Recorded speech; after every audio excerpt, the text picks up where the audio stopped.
Alors, au programme, on va ensemble donc, étudier ce petit fascicule que j'ai distribué. J'essaierai de répondre à toutes les questions, si possible. Puis après, on va, s'il y a le temps, on espère, vous montrer une petite vidéo sur la cache-route. Et à la suite de ça, j'ai amené ici un petit stand de vente sur différents produits sur la cache-route, des CD, des DVD, des familles. Donc ce sera à la fin de la conférence. Alors, quelle est la définition d'un produit certifié? Beaucoup de fois, on a la question, on vous dit, aujourd'hui, on a des produits qui sont certifiés et des produits qui sont autorisés. Et donc, on se dit ça. Des fois, on va avoir la question, bon, il y a des rabbins qui s'amusent à faire des certificats sur des produits. Ça les rend plus chers. C'est vrai que des fois, les produits certifiés, en général, c'est plus cher parce qu'il y a une équipe. Enfin, je vais expliquer tout de suite pourquoi, de manière générale, bien sûr. Hein. Et alors que des fois, on a en parallèle des mêmes produits qui sont sur des listes autorisées. Alors, c'est intéressant de comprendre quelle est la différence entre un produit certifié et autorisé. Un produit, quand on dit qu'il est certifié, bien sûr, par un rabbinat qui est sérieux, c'est-à-dire que le produit il a été contrôlé depuis le début de la fabrication jusqu'à la fin. C'est-à-dire que, comme on va voir, je vais vous donner un exemple tout de suite sur le thon. Vous allez voir que le thon, il y a différentes difficultés sur une boîte de conserve, sur du thon, ou d'autres produits.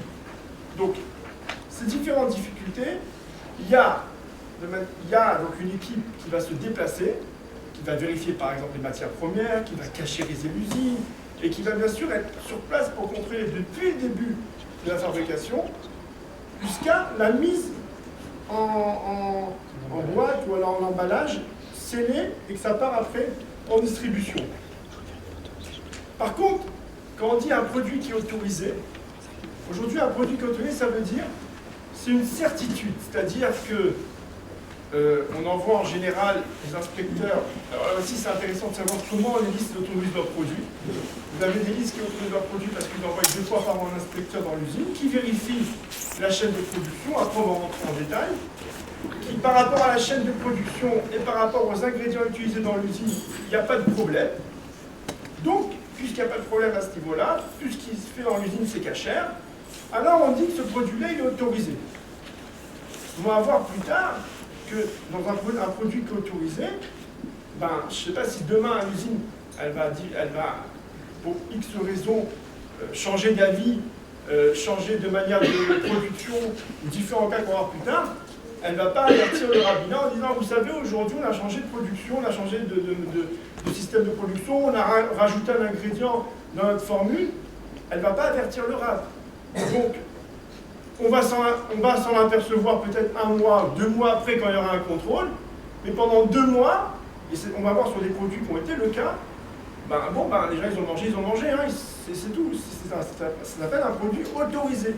Un produit autorisé, on a une chazaka, c'est-à-dire on se dit, puisque l'usine en général, elle doit garder cette méthode de travail, elle est obligée de la garder, mais il n'y a pas une certitude, on n'est pas à 100%, si on peut dire, que l'usine ne va pas demain changer d'avis, et en plus aujourd'hui il faut savoir que l'économie elle n'est pas tellement favorable, donc on essaye de faire le maximum, on va plus tard de regrouper le maximum d'usines ensemble, comme ça permet d'enlever des salariés, et ça regroupe les usines, et économiquement c'est intéressant.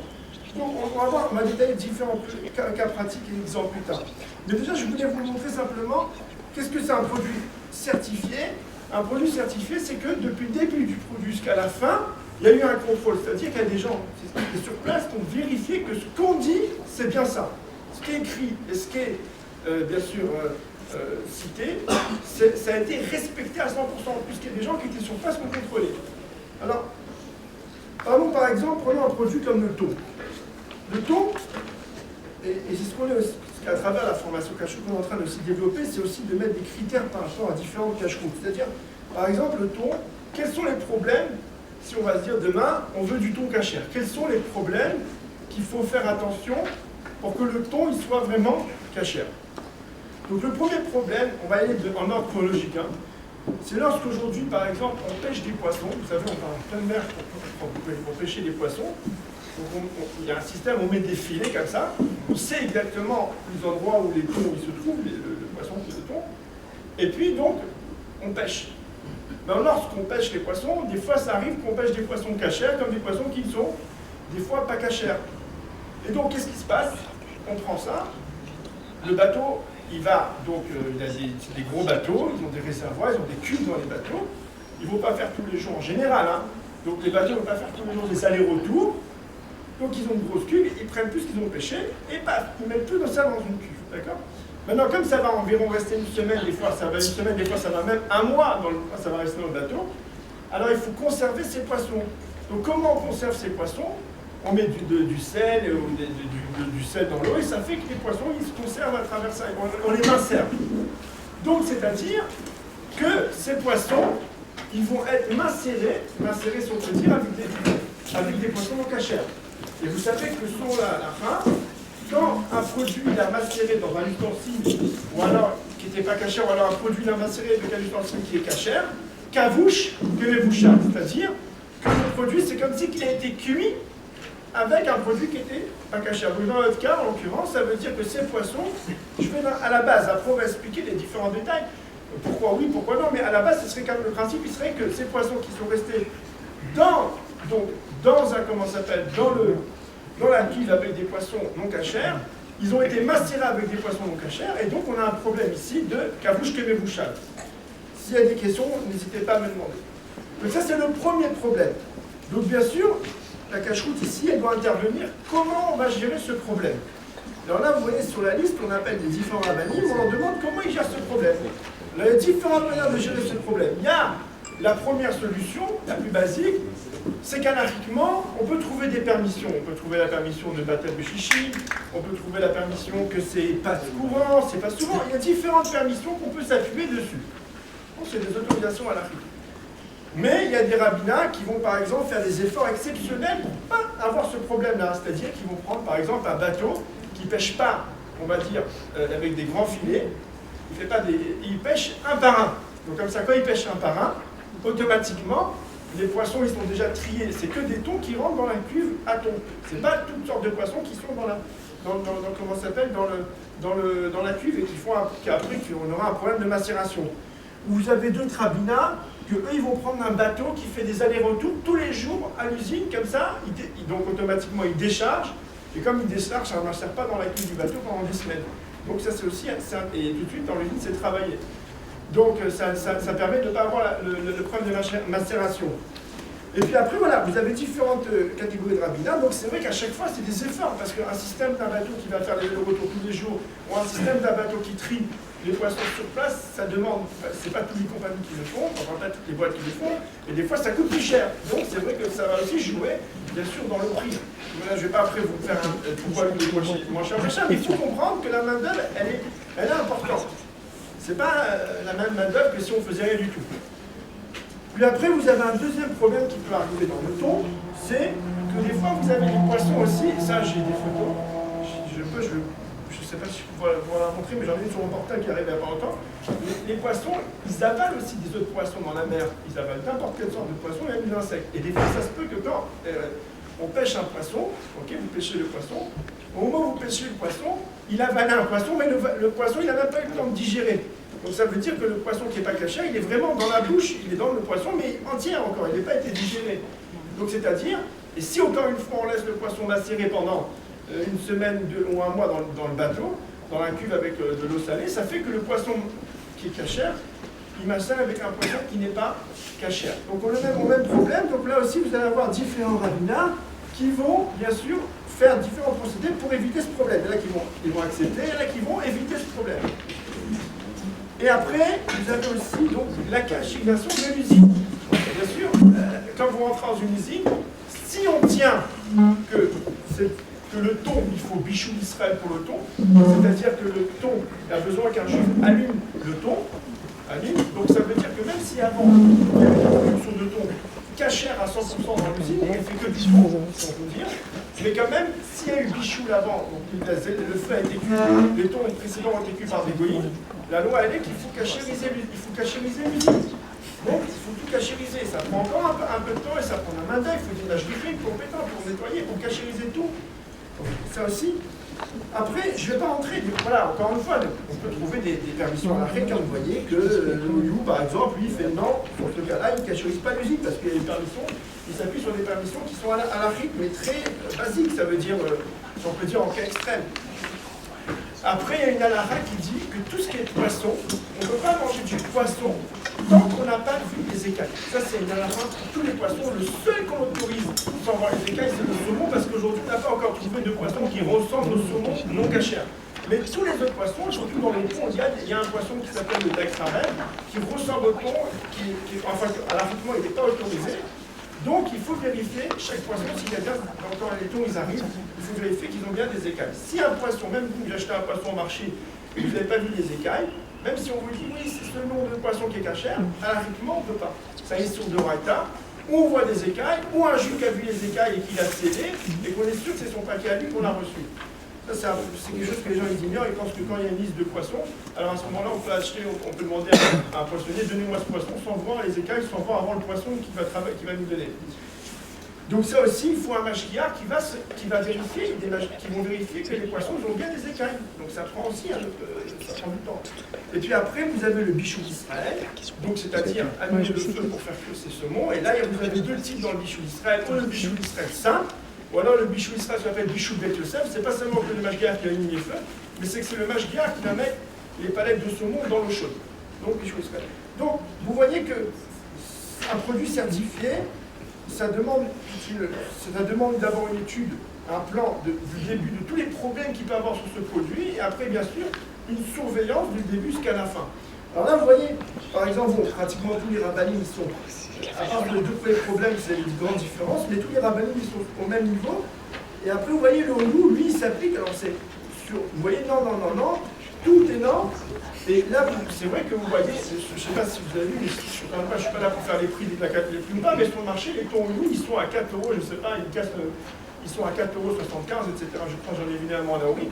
Bah, c'est normal, quand vous avez des thons qui sont certifiés OU, c'est-à-dire qu'il n'y a aucun contrôle sur place, ils sont certifiés simplement parce que, enfin, ils sont autorisés et avec le tampon OU, bon, bah, vous pouvez faire des prix qui ne sont pas du tout chers. Parce qu'il n'y a pas besoin d'équipe, c'est vraiment un logo qui est mis parce que de temps en temps, il y a une personne qui va vérifier que c'est bien ça. Mais à l'arrêtement, vous êtes sur tous les problèmes à l'arrêt qui sont sur le dos. Juste une petite question. Il y a marqué que OU ni cachérise l'usine, ni vérifie les écailles. Ils font quoi alors? C'est vraiment, la vérité, sincèrement, même, on va dire, un des plus grands métiers dans la cache-route, si on peut dire, le Rav Moshe Feinstein, qui est vraiment, tout le monde connaît sa couleur par rapport à Chalav Israël. Même lui, il tient que sur le ton, tu as raison, il tient que c'est pas possible. Il dit clairement, s'il n'y a pas un mashgiach timidi, pas même un lieu de sévenir là, c'est demande un mashgiach timidi qui est présent dans l'usine et qui vérifie le ton, on ne peut pas prendre. S'il n'y a pas un mashgiach qui a vérifié les tons qui sont passés dans le... Et il ne demande pas seulement un mashgiach qui rentre et qui sort, qui est présent régulièrement du début jusqu'à la fin, tous les tons qui passent, qui vont être travaillés pour la production cachère. Donc, on avait envoyé un mail à OU, on leur a demandé pourquoi, ils nous ont répondu, il n'y a pas de problème, c'est cachère, sans argument. Je ne sais pas, alors donc je ne peux pas répondre à leur place, mais c'est ce qu'ils t'appellent OU, tu leur demandes, ils disent, il n'y a pas besoin de bichou d'Israël, il n'y a pas besoin de vérité. Bon, encore bichou d'Israël, on peut comprendre, on peut donner des autorisations, parce qu'aujourd'hui, il y en a qui mangent de thon cru, avec qui se raison, aussi une usine, mais pour le problème des écailles, c'est une bonne question, c'est une bonne question. Et en plus, on sait très bien que dans les usines, il y a des failles, c'est-à-dire qu'ils font quand le thon cachère il est très cher, parce que vous savez, les thons c'est comme il y a un marché, alors après on peut recopier sur deux thons qui sont moins chers économiquement et ça passe. Donc peut-être qu'ils ont dit que ces usines-là, ils sont chazaka, qu'ils n'ont pas le droit on va dire, de changer leurs principes, mais même ça, je dis, même Rav Moshe Feinstein, qui est un grand méquille par rapport au lait, qui dit que le lait, si le gouvernement il impose une surveillance, c'est suffit, pour le thon, il s'oppose parce que ça est sur de Raïta. Donc le ton qui est sur la liste le ton qui est sur la liste du consistoire OU, si vous tenez... Enfin, moi je le ton qui est sur la liste du consistoire, il est que OU. Il ne permet pas le ton qui n'est pas OU. Non, ça c'est marqué clairement. Mais c'est vrai que j'ai fait la remarque, on l'a dit déjà, peut-être que ça va changer l'année prochaine, en disant comment c'est possible que sur la liste du consistoire, il y a un ton OU, alors que même Rav Moshe Feinstein, qui est un des plus grands équipes, je sais qu'il se base beaucoup sur Rav Moshe Feinstein. C'est une question. Maintenant, moi, je ne peux pas répondre à leur place, il faut les appeler et ils auront une réponse. Mais en tout cas, nous, on avait essayé, on a une réponse très basique. Point barre, c'est comme ça, c'est caché, il n'y a pas de problème, etc. Voilà, oui. Justement, dans le rabbinat, il n'y a aucune. Il n'y a pas le Bédine. Non, le Bédine, il ne fait pas de tour de toute manière. Il fait que le ton qui autorise, c'est le Ouyou. Enfin, je crois, je ne sais pas tous les rabbinats ici encore. Il y a d'autres rabbinats qui le Il y a font. plus dans la liste. Bezrat Hachem, un de nos projets, c'est vraiment, parce que nous, on est plus, on fait pas de, vous avez vu, on ne fait pas de cache-route, mais on essaie d'être un petit peu la force, en tant que consommateur, d'aller chez les rabbinats, et bien sûr que chaque rabbinat, il doit s'exprimer sur ses critères de cache-route, comme on dit. Quelqu'un qui s'appelle les madrines la madrine, il faut qu'il ne peut pas dire les madrines la madrine, et puis après, quand on passe au critère de cache-route, ça, il l'autorise, ça, il n'y a pas de problème, ça, il y a la coula dessus, et puis en fin de compte, on est les madrines, et derrière, ça ne suit pas. Donc c'est important. Et c'est ce qu'on essaie de faire, c'est Bezrat Hachem en train de faire là sur la Shemitah, sur le poulet, que chaque rabbinat, il donne ses critères de cache-route qui fait, sans parler de les madrines, qu'on voit les critères sur tous les problématiques de la cache-route, à chaque fois, il y a des critères qui doivent être faits. Et à partir de là, on peut dire que c'est les madrines, la madrine.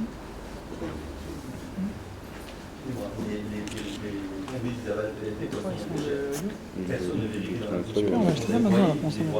Non, d'abord, ils sont ouverts.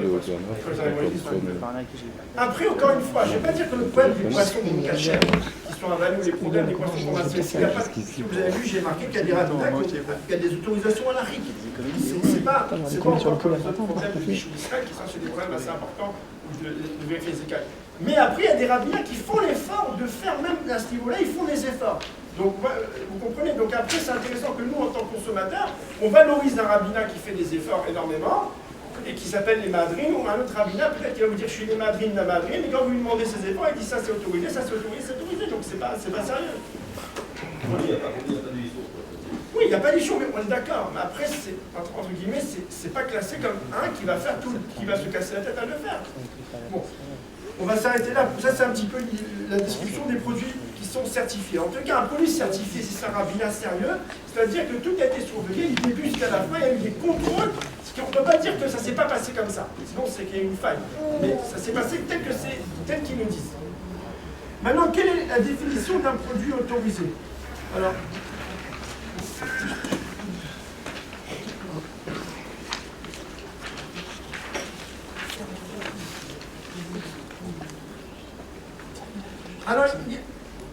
il y a deux catégories de produits autorisés. On va dire qu'il y a les produits autorisés standards, il y a des produits autorisés pour ceux qui se comportent, même dans les produits autorisés, on peut dire une classe de l'hémadrie. J'explique. Le produit autorisé, c'est-à-dire où on fait un contrôle dans l'usine, 2 fois par an, en général, ce que la Rabbanout dans l'Israël elle fait, c'est pour ça que la liste du rabbin fallait fonder, 2 fois par an ils font un contrôle dans les usines. Et puis, par rapport à ça, ils disent, voilà, on a vu l'usine, tout ce qu'ils font, c'est cachère, il n'y a rien de pas cachère qui rentre dans cette usine, donc la production qu'ils font, c'est comme un produit qui est pratiquement, qui est fait cachère. C'est-à-dire qu'il n'y a pas d'ingrédients non cachère, il n'y a pas d'autres choses qui se font dans l'usine non cachère, donc ce produit est autorisé. D'accord. Maintenant, ça c'est le produit autorisé normal, comme là vous avez un exemple, compote sucrée, ou compote allégée, donc c'est des produits autorisés, on a vérifié l'usine, il n'y a que du cachère, il n'y a pas de problème. Maintenant, après, il y a une autre classe de rabbanout qui vont vous dire qu'ils vont sélectionner des produits autorisés uniquement si ce produit autorisé, c'est pas possible de faire la... C'est-à-dire que c'est pas possible qu'il y ait un ingrédient qui peut être pas cachère et qu'on aurait pu le remplacer avec un ingrédient cachère. J'explique. Par exemple, là vous avez l'exemple de la Smirnoff et de la bénédictine. Alors sachez, déjà c'est important de savoir que la bénédictine, jusqu'à aujourd'hui, il y a eu beaucoup de gens qui, on sait très bien, tout le monde le sait, que c'était une boisson, la boisson du rabbi. La bénédictine, c'est une boisson que le rabbi buvait régulièrement en fin de week-end. Et on sait très bien que le rabbi, il a une chita dans la cache-route, que dès qu'on lui mettait simplement un doute sur quelque chose, il retirait ce produit de sa table. Même si après, on était sûr que c'était faux, le rabbi il retirait le produit de sa table. Il y a dernièrement un livre qui vient de sortir, un rabbi de Paris. Je viens de voir, mais c'était une histoire qui était connue. C'est qu'une fois, quand le rabbi était à Paris, il y avait une boulangerie que le rabbi prenait du pain là-bas. Un jour, quelqu'un est venu, il a dit au rabbi que ce patron, c'est pas un bon patron, il ne faut pas faire confiance, etc. Et en fin de compte, on a aperçu que dans le lendemain, c'était celui qui avait dit ça au rabbi, c'était en fin de compte un concurrent. Donc c'était faux. Mais ça même que le rabbi l'a entendu comme ça, il a arrêté de prendre là-bas. Il y avait une autre histoire aussi qu'on raconte, une fois à Pessah, je crois que le Rav Azimov était présent, il avait raconté une fois, je l'avais entendu de sa bouche, qu'il était une fois présent au Seder du Rabbi, quand à Pessah, le Rabbi faisait le Seder, et sur la soupe, quelqu'un a sorti qu'ils ont fait dans cette soupe des Klingler. Je trouve bien, nous, on n'a pas l'habitude de faire quand on appelle ça des Klingler. Et en fin de compte, c'était faux. On s'est aperçu que c'est quelqu'un qui avait dit une blague, c'était faux. Et ça même, on dit que le Rabbi il a pris une cuillère, une deuxième cuillère, comme ça, et il a reposé après, il n'a pas pris, il l'a mis de côté. Et la même chose sur la bénédictine, il y a des gens qui sont sortis, qui ont commencé à envoyer avec le Rabbi, que la bénédictine, c'est un produit qui a été mis en bouteille dans des cuves où on fait là-bas du vin. Donc un problème de cachoute. Et là, je crois, j'ai retrouvé la sikha du Rabbi, elle est imprimée maintenant, où le Rabbi dit, puisqu'il y a des gens qui m'ont mis un doute, alors on va retirer ce produit. Mais sachez que Moshe et Aaron, un jour, ils viendront, ils diront que le produit de la bénédictine, elle n'a aucun problème.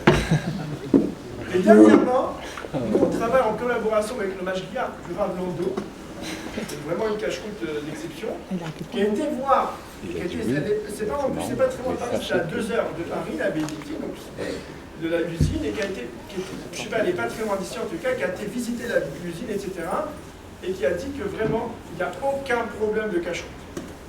Donc, c'est-à-dire pour vous dire que la bénédictine, bon, mais comme ça, le Rabbi, il avait une chita, que dès qu'il y avait un doute, même si c'était faux, il retirait. Mais pour vous dire autre part que c'était vérifié, que si les gens ne sont pas d'accord, ils peuvent m'appeler, je leur donnerai le mail du Mashgiach clairement, ils l'appelleront, ils lui diront, il lui dira clairement que lui, il a été voir sur place et qu'il a vu qu'il n'y a pas aucun problème. Maintenant, on parle de la vodka. Après, vous avez un exemple sur la vodka. Alors, les gens, il y a beaucoup de gens, par exemple, qui disent que la vodka là, c'est sur l'interdit, là, vous allez me jeter dehors. Non, ne vous inquiétez pas. Donc, la vodka Smirnoff, il y a 2 productions de vodka Smirnoff. Il y en a une qui vient de Paris, non, une qui est faite en Italie, et une qui est faite où comment ça s'appelle? En Angleterre. Et les gens ont tendance à dire que celle qui est faite en Angleterre, il n'y a pas de problème, et celle qui est faite en Italie, oui, c'est problématique, parce qu'en Italie, il y a du vin, et le vin, c'est possible qu'ils mettent la vodka dans les cuves de vin. Et donc, ce même Mashgiach, il a été vérifié sur place, et lui, il a fait l'inverse, en voyant, parce que beaucoup de gens, là, ils parlent parce qu'ils n'ont jamais été voir, on lui raconte des trucs qu'on a entendus, bon, mais il a été sur place, il a dit, celle d'Italie, elle n'a aucun problème. Il n'y a aucun problème de mélange, etc. Tout est cachou. Nickel pour la cachou.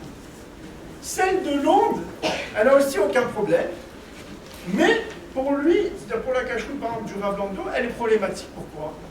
Parce que quand il était dans la salle de la vodka de Londres, il m'a expliqué qu'ils ont vu là-bas que dans le laboratoire où ils font les essais, etc., ils sont en train de faire une nouvelle, ils essayent de faire sortir une nouvelle invention.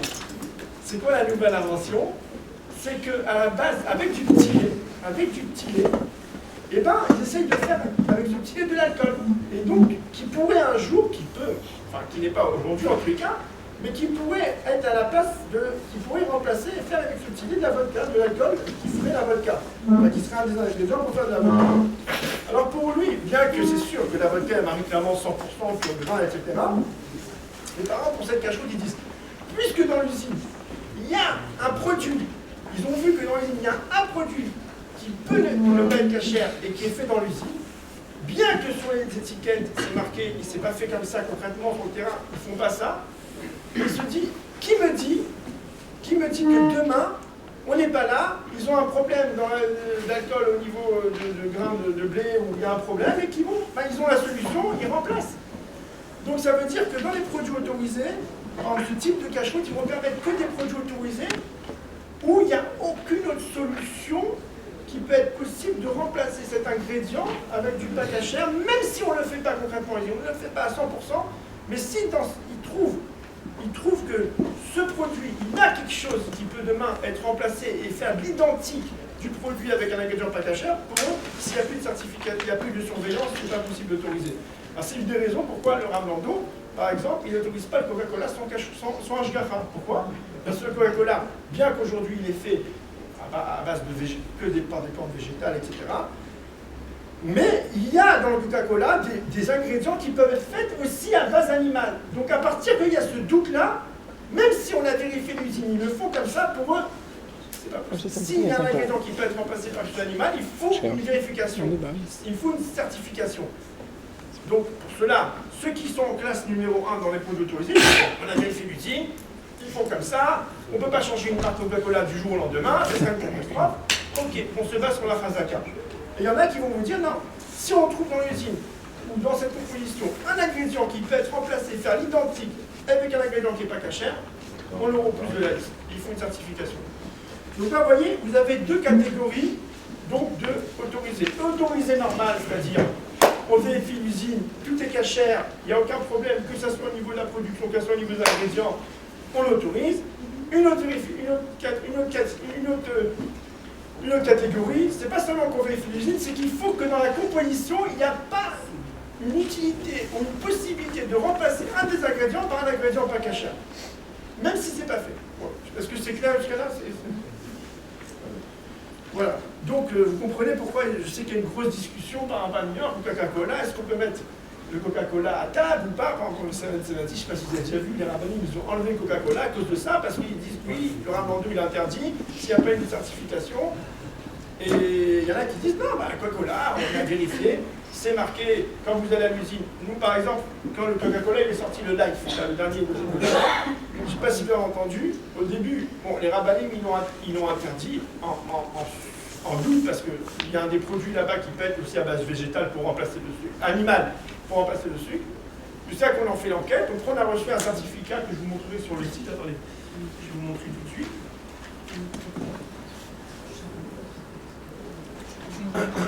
On a vu le code. Alors, juste pour vous montrer, sur le site internet qu'on a qui s'appelle code-de-la-cacheroute.com, on a un système qui s'appelle alerte.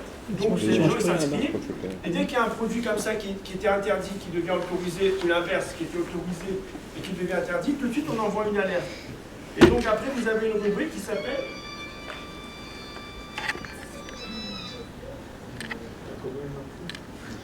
Archive alerte.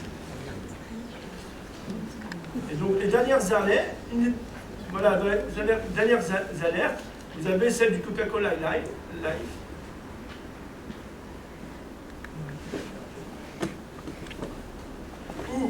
Vous voyez, on explique tout ce qui s'est passé, pourquoi au début on dit non, après pourquoi elle est autorisée. Et là, vous avez le certificat qui a été envoyé de Coca-Cola qui dit voilà, que c'est une base extraite de la plante stevia et que c'est que à base végétale et pas à base animale.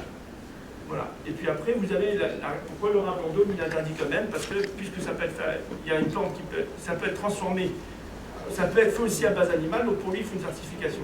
Le Ramando il parle aussi d'un problème sur les canettes. Canette est peut être enduit de graisse animale. Indépendamment du coca, il y a un problème sur les canettes. Voilà. Et aussi, dernièrement, il y avait aussi sur les barquettes, par exemple, les barquettes aussi, voilà, à base de graisse animale. Alors, ceux qui ont été en Europe, il y a des unes qui étaient sur place, et ils ont vu clairement que ça se fait aujourd'hui avec le pétrole. Donc, encore une fois, tous les rabbinats qui sont de classe numéro ils vont dire si ça peut se faire avec à base animale, même si on l'a vérifié, nous on ne sait pas, demain on n'est pas là-bas, peut-être qu'ils vont changer d'avis, ils n'ont pas les moyens de payer le pétrole, c'est moins cher à base animale, ils vont le faire. Donc ils demandent une certification. C'est pour ça qu'il y a un principe, dans le Badal Yerushalayim, le Rav Landau, tout ça, dès qu'il y a un souci, c'est comme les barquettes ou les canettes, ça peut être transformé en base animale, même si c'est pas fait comme ça, pour eux c'est trop tard, il faut une certification.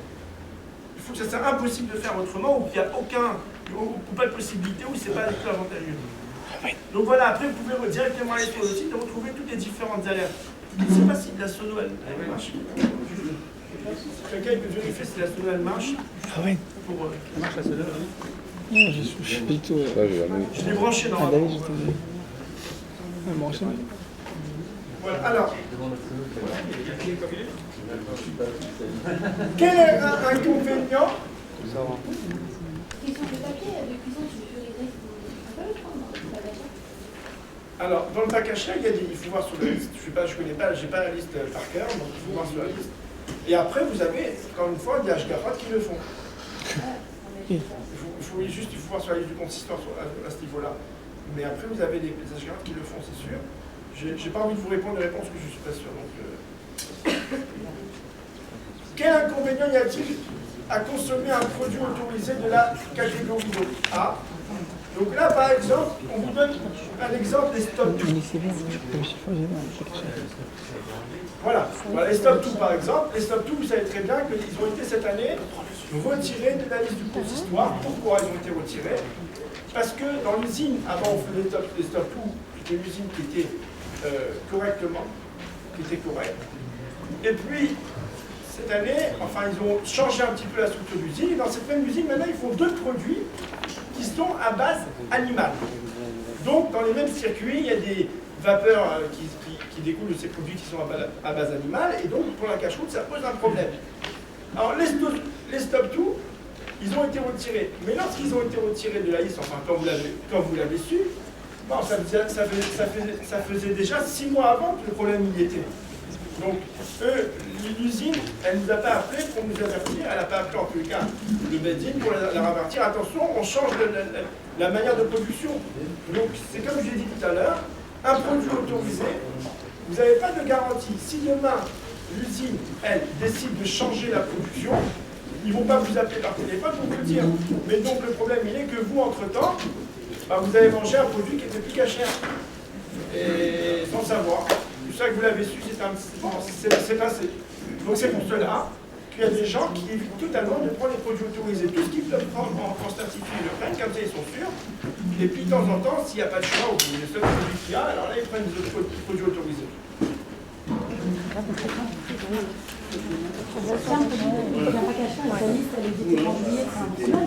Ah oui, mais le problème, comme je dis, il n'est pas seulement de la liste. D'abord, la liste, bon maintenant il y a un système, on essaie d'envoyer des alertes. Il n'est pas seulement en problème de la liste, parce que la liste, même si elle vous envoie l'alerte, aujourd'hui je sais que le conseil fait des mises à jour régulièrement sur la liste, mais même si vous envoyez l'alerte, est-ce que vous pensez que l'usine, ils vont appeler la liste pour leur dire, vous savez, on vient de changer la condition du produit. Ben, je vous affirme que non, l'usine, elle n'appelle personne, elle informe personne, c'est à nous d'aller régulièrement. Alors vous comprenez qu'on va pas envoyer tous les mois des gens dans l'usine, alors à ce moment-là, ça devient un produit certifié. Et c'est pour ça qu'il alors, quand il y a un HR, c'est-à-dire que depuis le début de la production jusqu'à la fin, il y avait des surveillants, une équipe professionnelle, bien sûr, je parle des chérines sérieux, professionnels qui étaient sur place du début jusqu'à la fin et qu'ils ont vu tout ce qui s'est passé. Donc ça s'appelle du 100%. Et quand il n'y a pas de HR, ça s'appelle de l'autoriser, c'est-à-dire on pense que cette usine elle fait comme ça, elle a ce procédé. Mais je ne sais pas si vous voyez aujourd'hui, même chez les goïms, plus on avance, plus on voit que même chez les goïms, entre eux, ils se rusent. Il n'y a pas longtemps, il y a eu une histoire de la viande de bœuf avec la viande de cheval, et d'ailleurs il y a eu d'autres histoires, etc.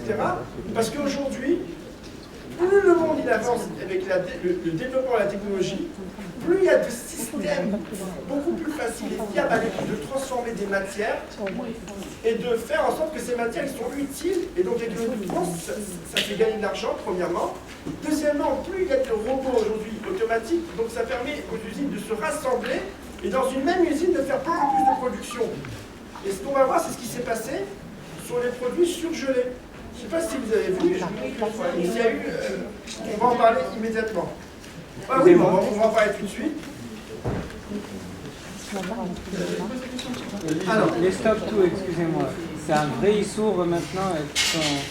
Est-ce que pendant ces 6 mois, d'accord, celui qui les a consommés, c'est un issour qu'il a consommé Je ne sais pas, après, je ne peux pas dire que c'est un issour, peut-être qu'il y a des terrines, peut-être que c'était pas tel, peut-être que c'était. Dans tous les cas, ce n'est pas ce qu'il fallait prendre. Tant qu'il y a un problème comme ça, c'est pas ce qu'il faut prendre. Il veut filmer, mais bon, il va y avoir après en plus. Je sais pas, il faut analyser le produit, la densité combien dans l'usine. Je m'appelle David Il y a Amselem. différentes choses à analyser concrètement si ça s'est fait médiéval, est-ce que c'était baptême de chichi, est-ce que c'était thermopagou, etc. Mais c'est pas ce qu'il fallait prendre. En tout cas, on ne pourrait pas te dire, c'est à lui de prendre ce produit-là. Maintenant, il y a des produits qui s'appellent des produits autorisés sous condition. C'est-à-dire qu'il y a des produits qui font qu'il y a des conditions bien précises pour les autoriser. On ne va pas dire c'est un produit, alors en général, c'est les codes d'emballage, parce qu'on sait que si ce produit vient avec ce code d'emballage, il est bon. Si ce produit vient avec un autre code d'emballage, c'est pas bon. Parce qu'il est fait en usine, c'est peut-être qu'il y a des choses qui ne sont pas là-bas.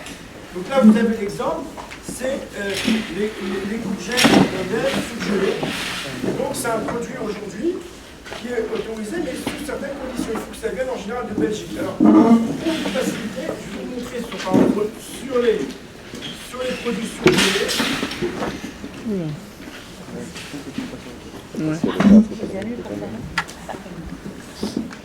On a sur le titre une rubrique qui s'appelle Identifier un produit. On a même aussi pour les médicaments. Donc vous allez sur Identifier un produit. Alors, c'est un service gratuit, simplement il faut s'inscrire. Vous mettez votre mail et vous rentrez dans la liste. Et puis, vous allez dans catégorie, hein, j'ai plus ça, on va dire produits surgelés. Légumes surgelés. Donc, on fait L.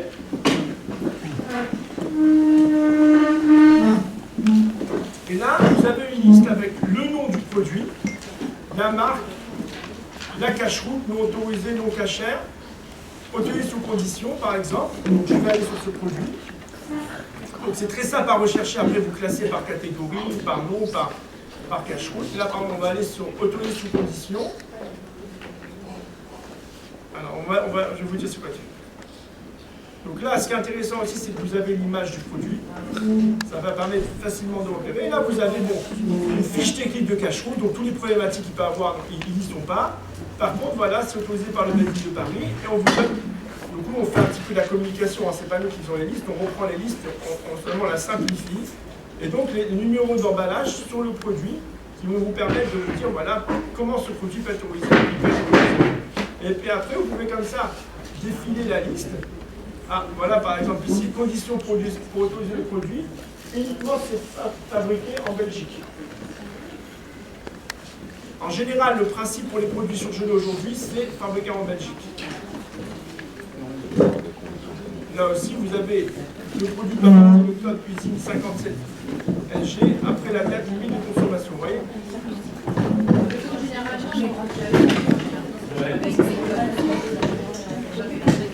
Ben, là, par exemple, c'est un produit de Leader Price, donc il est vendu chez Leader Price. Alors, produit en Belgique, ça se trouve facilement, moi j'allais acheter généralement, parce que c'est en général, nous qui produit en nous, c'est la grosse partie des produits surgelés. Il y en a mais ils sont produits en Belgique. Donc, par exemple, aujourd'hui, les surgelés Picard sont énormes, c'est problématique. Pourquoi les produits surgelés Picard sont problématiques? Parce que Picard, c'est une boîte qui font leur propre usine, et donc ils font pratiquement tous leurs produits en usine. Et là, quand vous rentrez chez Picard, ils ne font pas que des légumes surgelés, ils font des plats cuisinés à base de viande, ils font d'autres choses qui sont vraiment tarifs. Donc en général, on constate que leurs usines, ils sont encaissées. On a constaté que leurs usines, ceux qui font les listes, qu'ils sont regroupés et que automatiquement dans les mêmes produits, dans les mêmes vignes en surgelé, ils font à côté des produits cuisinés, pas cachers. Et donc il y a des vapeurs qui s'échangent, dans les chaînes de production ça passe aussi, et donc pour la cache-route c'est un problème. Alors ceux qui regardent bien les listes, ça fait aussi depuis des années que je ne sais pas, c'est comme ça. Non, la liste du consistoire, c'est depuis quand même 2-3 ans déjà que les produits Picard, ils sont plus, si on regarde la liste de l'année dernière. Alors le problème, c'est quoi là? Il y a aussi le problème chez les gens, aujourd'hui, beaucoup de gens ont une communication, comme on dit, ils disent, on m'a toujours dit que c'est autorisé, etc. Et bien, alors pour ça, il y a des listes, il faut les regarder régulièrement, mais il y a déjà, moi, on est remonté, parce qu'on nous a eu cet argument, on nous a dit, ah, il y a 2-3. Mais vous voyez l'année dernière, l'année d'avant, il y a sur Picard, on ne voit aucune autorisation sur la liste sur les produits Picard. Il y a peut-être d'autres sur les produits, sur les fruits, mais pas sur les légumes. Je ne sais pas, en tous les cas, il faut regarder les listes régulièrement quand c'est des produits autorisés, parce que ça peut changer très très vite. Et surtout comme exemple aujourd'hui, les légumes et tout ce qui est poisson surgelé, tout ça, c'est bon. C'est ça, le poisson. Avec la peau, oui, je sais.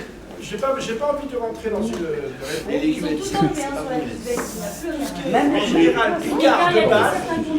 En général, Picard. Il faut regarder la liste. On regarde bien la liste. Tu vas galérer tout seul. Par cœur, ou il faut regarder si la liste que ça va fermer. Dans les poissons, déjà, premièrement, c'est rare de voir la peau. Je ne sais pas si la même. Il y a le saumon avec eau, il y a les dents, le saumon avec eau. Comme lui tout à l'heure, les sardines. C'est pas l'épisode. En vrai, là.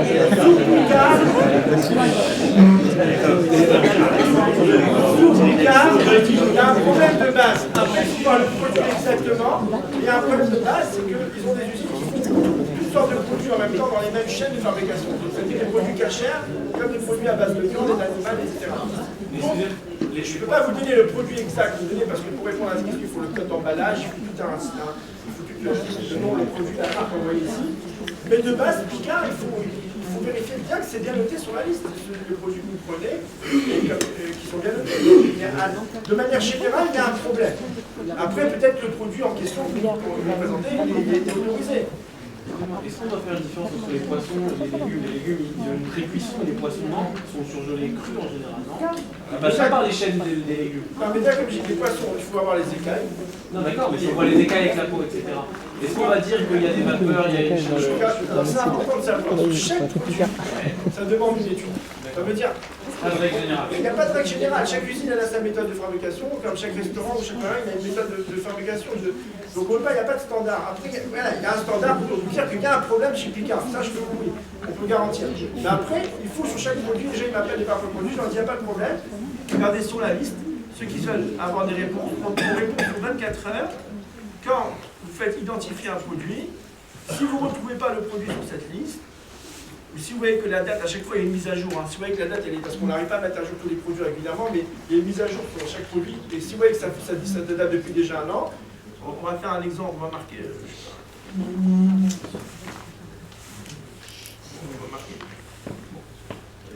voilà, il n'a pas trouvé, il a trouvé quelque chose. Vous avez une application pour l'iPhone? Non, encore. Voilà, donc si vous n'avez pas trouvé un produit, vous remplissez cette fiche, le nom, le prénom, tout, le nom du produit, le nom du magasin, la marque, la catégorie, le code barre, les photos du produit si possible. Vous nous envoyez ça, et là, à ce moment-là, on fait une recherche. Mais on ne peut pas répondre sur des principes, c'est très difficile. Après, il y en a qui... Oui, mais moi, en tout cas, moi, à mon niveau, encore, je ne peux pas me permettre de répondre. Oui. Sur les photos. Système d'alerte sur mail. Oui, je vous dis, ici, vous avez un système d'alerte qu'on a mis en place. Dès qu'on a l'information, on a essayé de mettre à 40. Ce qu'on essaye de faire, c'est, comme on n'est pas une cache-route, voilà, donc on a une bonne relation avec tous les rabbinim, on essaie d'avoir les infos les plus tôt possible pour informer les gens quand il y a un produit qui change. Mais encore une fois, quand c'est un produit autorisé, des fois l'info, vous n'allez pas l'avoir, c'est poil, ça va passer. Voilà. Donc la même chose des pâtes traditionnelles, sachez que pas toutes sortes de pâtes on peut prendre aujourd'hui, parce qu'il y a des pâtes qui sont déjà pré-cuites, il y a des pâtes avec des œufs qui sont mélangés à l'intérieur, et dans la poudre d'œuf est problématique. Pourquoi? Parce que c'est fait pour faire de la poudre d'œuf, il y a besoin d'avoir différents produits qui sont des fois à base de lait. Pour faire cette poudre, ça demande des produits qui ne sont pas cachers. Donc il faut vérifier, par exemple la poudre d'œuf, les pâtes, il y a des codes, bon, les bonnes années en général oui. Intéressant de savoir que quand on met traces d'œufs aujourd'hui, en général, voilà, une base générale, mais après c'est encore une fois être sûr que chaque produit une base. Il y a beaucoup de produits où vous allez voir une trace d'œufs, traces de lait, traces, etc.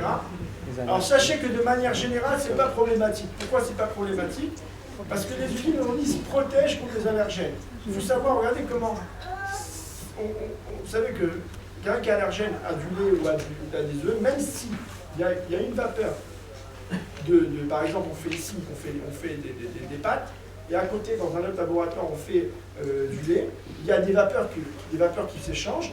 Ça peut être problématique pour une personne qui a été une allergène. Vous allez me dire, mais quoi, une vapeur, c'est rien, c'est pas une vapeur, c'est rien. Mais on voit que oui, c'est réellement, c'est dangereux. Et même, des fois, pour la halakha, à un certain niveau, c'est pas problématique parce que c'est minime. Mais pour quelqu'un qui est allergène, c'est dangereux. Donc, à plus forte raison, quand la halakha nous dit qu'il y a un problème quand c'est cuit dans les mêmes ustensiles, etc., même s'ils sont propres à 100%, c'est qu'il y a un problème parce que, même si on ne voit pas, on voit tout est propre, mais si l'ustensile vient imbibé d'un produit qui n'était pas cachère, ce produit qui n'est pas cachère, il est dedans. Et il ressort quand il y a une autre cuisson. Et là, on peut voir l'effet. Nous, bon, notre échama, elle n'est pas allergène à ce point, c'est-à-dire que malheureusement, quand on ne mange pas cachère, on ne remarque pas tout de suite. Une personne qui est allergène, et ben, lui, il a l'effet. Lui, il voit l'effet concrètement sur son corps. Mais, même que si on est allergique à tous les produits de Neshama et allergique à tous les produits qui sont pas cachers, à ce moment-là, quand on mange ce produit, ben oui, notre Neshama, elle prend un coup, comme on dit, comme c'est marqué dans le Père de Tania, que la nourriture qui n'est pas cachère, elle bouge le Neshama, et le Neshama peut plus s'exprimer dans notre cœur comme il faut, et qui prend la place. Un effet shabbatique, et puis après on a des idées, une façon de voir qui est malheureusement pas la bonne façon de voir. Donc c'est pour ça qu'il faut faire très attention à la cache-route. Même si des fois, à la limite, on voit qu'il n'y a pas de problème.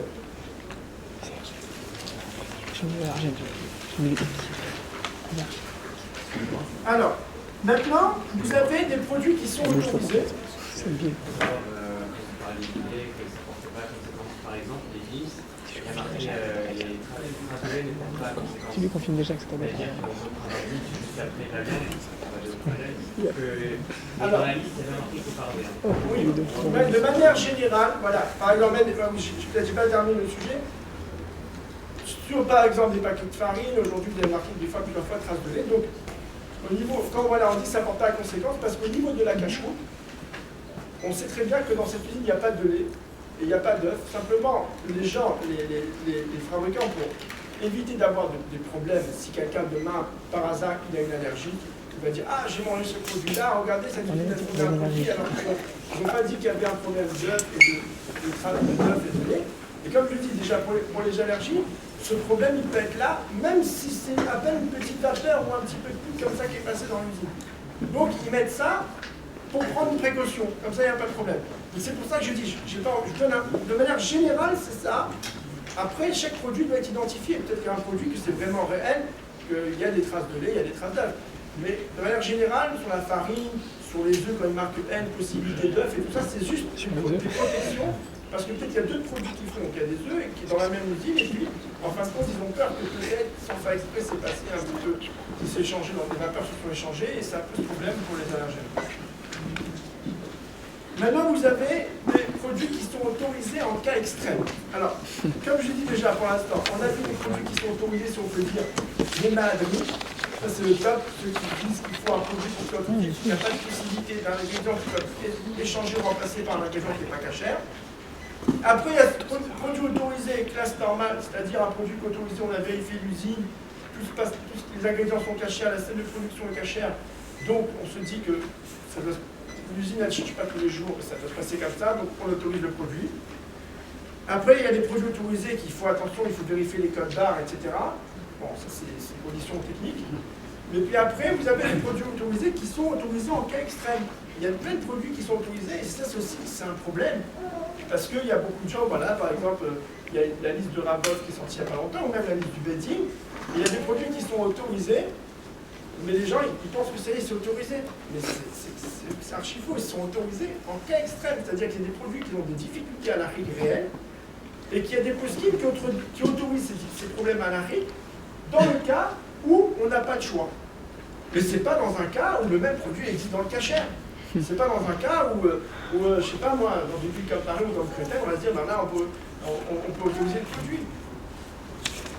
Donc, c'est quoi les difficultés en général dans les produits qui sont autorisés en cas extrême? C'est deux difficultés. Ou c'est le lait, le chalamon chameau, donc le chalamon chameau, ou alors c'est le bichou Israël. On va voir tout de suite qu'il y a sur ces deux difficultés, on peut trouver dans la halakha des autorisations en cas extrême. Donc, pour cela, on dit, alors pour ça que moi, quand on forme les gens en cache-route, dans notre stage, on apprend bien, on ne peut pas dire sur un produit autorisé, ce mot-là autorisé, il faut bien préciser autorisé en cas extrême. Parce que de dire avec un seul produit autorisé, dans la tête, ils pensent quoi? Ah, c'est autorisé, pourquoi je vais acheter en cachet, il coûte, je sais pas, plus cher, j'achète là, ça coûte moins cher. Donc c'est faux, il faut dire autorisé en cas extrême. Mais sur la liste qu'on a montrée, on classe bien les produits à ce niveau-là. Ça c'est autorisé en cas extrême. Alors le rapport, il a déjà précisé plusieurs fois que sa liste a été faite, etc. Mais voilà, malheureusement, c'est le problème de sortir des listes comme ça, c'est que il faut prendre aussi la responsabilité des échos qui vont se faire automatiquement. C'est pour ça que les gens vont dire « Ah non, mais il a autorisé, c'est bon ». Et les gens qui vont baisser leur cache-route qu'ils faisaient jusqu'à maintenant, ils vont se permettre d'autres choses qu'ils ne faisaient pas. Et c'est pas beau ça, c'est pas beau. Donc c'est pour ça que beaucoup de gens lui ont reproché ce problème d'avoir sorti la liste de manière comme ça très très ouverte et que les gens maintenant il y en a qui ont pris des produits qui étaient oui, mais le problème c'est que là, voilà, à tous les coups t'as 10% qui vont déborder, qui vont dire bon c'est les mieux qui gagnent 10% qui descendent, il y a des gens qui mangent caché. Voilà, c'est la grande discussion. Est-ce qu'il faut rapprocher ceux qui sont loin ou des fois à l'encontre de faire diminuer ceux qui sont. C'est une discussion. Maintenant, pourquoi le lait il est autorisé? On sait très bien qu'il faut du lait chameau. Pourquoi le lait qui ne serait pas chameau, il serait autorisé? C'est marqué clairement dans la halakha qu'on ne peut pas prendre un lait qui n'est pas chameau, il faut rien d'Israël. Sachez qu'il y en a qui, dans un Shikat Rabat par exemple, le lait il faut qu'il soit chameau, parce que c'est pas seulement. Parce que dans la halakha, quand on lit la halakha clairement dans le Shulchan Aruch, il y a marqué il faut qu'un juif il voit le lait. Israël Roéou d'ailleurs. Et après on rajoute de peur qu'on mélange avec du lait qui n'est pas caché. Donc, chez les chassidim, on reste avec l'idée que le Shulchan Aruch, il précise qu'il faut qu'il y ait un juif qui voit. Il ne dit pas ça. Si le Shulchan Aruch il aurait dit, il faut faire attention qu'on est sûr que dans le lait, il n'y a pas de lait qui n'est pas cachère. Là, on aurait pu dire, ah, si on a une certitude que l'usine, elle fait que du lait qui est à base de vache, sinon ils vont avoir une amende, etc. Alors à ce moment-là, on aurait dit, ok. Mais comme dans le Shulchan Aruch, il y a marqué deux détails. Il y a marqué, il faut du lait qu'un juif a vu. Et après, on continue à nos détails. Il ne faut pas que, de peur que ce lait ne soit pas mélangé avec du lait qui n'est pas cachère. Donc de là, on apprend qu'il faut absolument qu'il y ait la présence d'un juif au moment du lait. La doucha d'un juif. Et il y a beaucoup d'histoires qui sont racontées, surtout avec le rabbi précédent. Le rabbi d'Al-Moazaken, si je ne me trompe pas, le rabbi d'Al-Moazaken, le rabbi précédent, avec une personne qui avait un enfant et que son enfant, tout d'un coup, bon, famille religieuse, éducation à 100%, dans le Torah d'Adler, Torah Mitzvot, etc. Et tout d'un coup, l'enfant, il perd l'esprit de la Torah, on ne sait pas pourquoi, il change d'avis, il change complètement son chemin. Donc les parents, ils ont été voir le rabbi, pourquoi notre enfant il a eu ça? On l'a toujours éduqué, les fréquentations, tout, on lui a fait tout, qu'est-ce qui s'est passé? Et le rabbi lui a dit, il y a un moment ou un autre dans sa vie, il a dû prendre lui qui était pas chameau. Et ils se sont renseignés, ils ont trouvé qu'il y avait un moment, peut-être qu'il avait pris par lui qui n'était pas chameau, et puis c'est ça qui a fait cet effet-là. Donc on voit que le lait qui n'est pas chameau, il a un effet qui est sur la émouna, sur la croyance en Dieu. Une des raisons, c'est parce que le lait, c'est la première alimentation. Un enfant, comment il grandit? C'est quoi sa base? La première base de la nourriture d'un enfant, c'est le lait. Donc le lait, c'est le fondement du corps, c'est le fondement de la personne. Donc c'est le fondement, c'est la émouna. Donc ça touche la émouna. Donc pour ça, on est très très magnifique qu'il y a du Chalal Israël. Maintenant, on ne peut pas aussi négliger que voilà, vous avez par exemple le Rav Moshe Feinstein, qui est un des disciplinaires halakhiques. Sachez que il faut savoir que même les disciples Sfarad comme le Rav Ovadia Yosef, nous a. Parce que voilà, beaucoup de fois on voit que les gens, quand ça les intéresse, Rav Moshe Feinstein, ils vont aller Rav Moshe Feinstein, et puis après, quand ça intéresse les coulottes du Rav Ovadia Yosef, ils vont dire, ah maintenant je tiens Rav Ovadia Yosef. Mais sachez que sur le lait, lui, il s'oppose. Tous les poskim Sfaradim, en général, sur le lait, ils demandent un lait Chalal Israël. À part, c'est vraiment un cas extrême, mais de base, ils interdisent. Et en tous les cas. Quand même, il faut préciser que le héter du Rav Moshe Feinstein a été donné uniquement aux États-Unis. Alors, le Rav Moshe Feinstein précise que c'est uniquement la législation des États-Unis qui donne la garantie du gouvernement. Mais il ne peut pas garantir que c'est la même chose dans le reste du monde. Donc, Rav Moshe Feinstein précise lui-même qu'il ne permet pas Chalal Vakoum en dehors des États-Unis. D'ailleurs, le OU ne donne aucun Hercher sur un produit Chalal Vakoum qui n'est pas fabriqué aux États-Unis. Tous les produits Chalal Vakoum qui portent un OU sont des produits uniquement fabriqués aux États-Unis sur la base du Hercher de Rav Moshe Feinstein. Voilà, mais alors après, il y a d'autres rabbins qui vont vous permettre de ce écart-là et qui ont aussi décidé la même chose. Voilà. Mais par contre, intéressant de savoir que même le Rav Moshe Feinstein, quand il y avait ce éther, il y a 3 lettres qui lui ont été faites. La première lettre qu'on lui a dit, bon, malgré tout, il n'a pas. Mais on voit dans les lettres qu'on lui a écrites, il a premièrement parce que, vous savez, quand on fait du lait, je vais juste m'arrêter un petit peu sur ce point-là, mais après on va passer à la suite. Comment on fait du lait? Quand on fait du lait, il y a plein de petites coopératives, il y a des petites fermes, d'accord? Des petites fermes. Il y a un grand camion qui passe régulièrement dans toutes ces petites fermes. Donc, dans ces petites fermes, ils traitent les vaches, ils mettent dans une cuve, jusqu'à ce que le camion il passe. Il prend le lait de cette cuve, après il passe encore une petite ferme, il prend, et comme ça l'usine elle a une quantité énorme de lait. Donc au début il a dit, Premièrement, il a dit, dans son état, il dit que on peut dire que, comme il y a une règle aux États-Unis, on n'a pas le droit d'échanger du lait de vache et qui le connaît, dans l'usine, à ce moment-là, il y a une classe qui est très forte, c'est là qu'il le fait, donc à ce moment-là, on est témoin. Pour nous, c'est comme si on a un témoignage que ce lait-là, il a été surveillé. Alors, on lui a envoyé une lettre, on lui a dit, vous savez, même si dans l'usine, vous êtes d'accord, il y a une législation là-bas qui n'ont pas le droit, mais dans les petites coopératives, avant que le lait arrive dans l'usine, qui vous dit que dans la petite coopérative, les fermiers, pour que leur lait ne pourrisse pas et qu'il n'arrive pas à l'usine et quand ils font les tests, il n'est pas bon, ils mettent quelque chose, et moi, c'est arrivé, quand on mélange un petit peu de trucs, et ben, ça fait que le lait tient beaucoup plus. Il est beaucoup plus bon, il tient. Donc peut-être que vous savez que là-bas, ça ne peut pas se passer. Même si à l'usine, c'est interdit, mais peut-être dans les coopératives, il n'y a pas tellement de surveillance. Donc, il a répondu net que c'est possible, que là-bas... Enfin, bon, il a répondu que pourquoi ils vont le faire, etc. Je n'ai pas en tête, mais juste pour vous dire que ça a été vraiment, même avec lui, il y a eu différentes lettres, jusqu'à qu'à la fin, il a dit qu'il ne conseille pas les gens qui craignent Hachem de faire ça, simplement pour les gens qui n'ont pas les moyens. Ou qui ne sont pas dans un endroit où ils auraient pu prendre peut-être pas cacha, ce qu'il a dit. Mais après, sachez qu'une fois, c'est intéressant de savoir, une fois, il y a un Rosh Yeshiva qui est venu chez lui et qui lui a demandé la question suivante. Il lui a dit, voilà, moi j'ai une yeshiva. Une yeshiva. On a fait le budget de l'année. Si on prend du khalaf qui est surveillé par un juif, ça va nous coûter tant. Et si on prend du khalaf qui n'est pas surveillé par un juif, ça va nous coûter moins cher. Et pour la yeshiva, cette somme-là, elle est importante. Est-ce que vous savez qu'est-ce qu'il lui a répondu? Il a répondu, il a dit, si toi, tu montes à la yeshiva, toi, que tu vas prendre du lait qui n'est pas chameau pour une raison économique, ça veut dire que tout le chino que tu donnes aux élèves de la yeshiva, c'est que quand il y a de l'argent qui est en jeu, et ben la Torah, les mitzvot, on les met de côté. Il dit, il lui a interdit de prendre du Chalav Israël à cause de ça. Non, du Chalav Akoum. Excuse-moi, le Chalav Akoum. Il a dit parce que si quelqu'un il se permet, et ça c'est des fois typique, il dit moi je prends Chalav Akoum, c'est moins cher, etc. C'est vrai, mais si on fait ça, ça veut dire qu'on donne à nos enfants cette idée que la Torah et mitzvot, ça dépend de l'argent. Si il y a de l'argent, on fait Torah mitzvot, et bien s'il n'y a pas d'argent, on ne fait pas. Donc c'est l'argent qui passe en premier. Ça c'est complètement faux. Donc voilà, c'était un petit peu cette anecdote. Mais pour vous dire aujourd'hui qu'il y a des produits, comme vous avez trouvé sur les listes, qui sont autorisés sur cette base-là, du Rav Moshe Feinstein en disant que c'est surveillé. Mais que si on peut dire, en tous les cas, ou pour certains c'est pas du tout autorisé, ou pour d'autres en tous les cas, pour pas être... parce que bon, on s'est autorisé en cas extrême. Mais je ne sais pas, peut-être que si le Rav Moshe Feinstein était là présent aujourd'hui, quand on voit comment les goïms ils mentent entre eux, et comment les goïms ils font des échanges, voilà, même pour de la viande et du bœuf, etc., ils n'ont pas peur des amendes.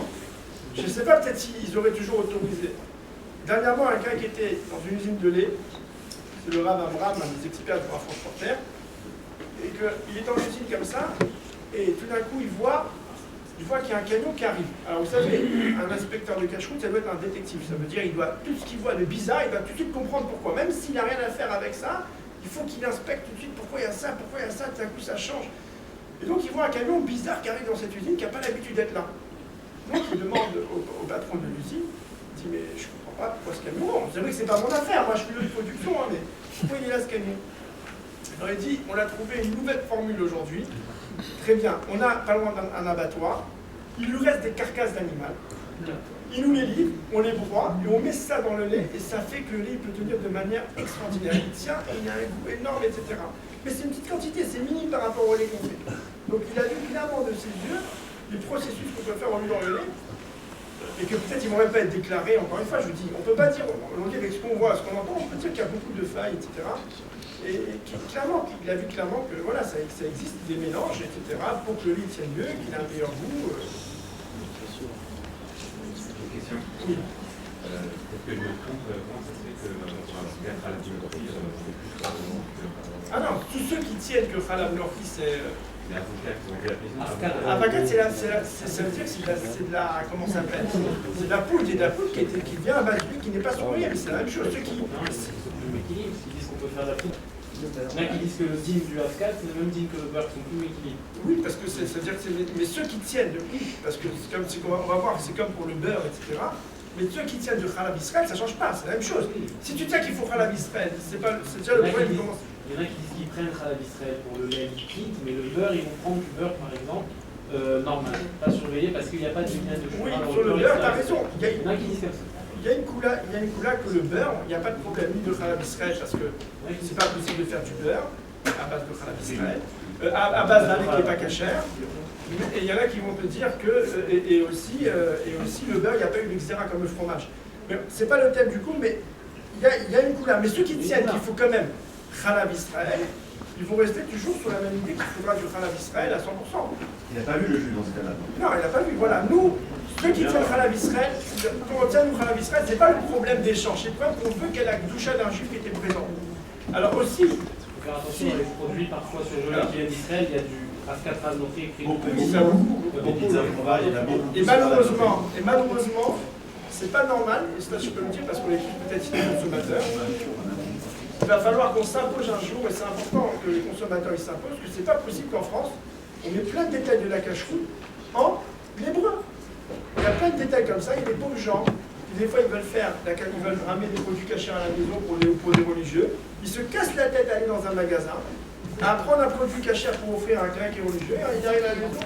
Il me dit, mais là, c'est pas Khalab Israël. Il dit, mais je sais pas lire, il est marqué en hébreu. De la même manière que chez les goïms, ils imposent, il y a des ingrédients, et toute la liste des ingrédients, ils doivent être en français, je ne sais pas si vous avez vu, c'est interdit de faire, on est obligé, quand ils sont apportés d'Israël les produits, tout doit être en français.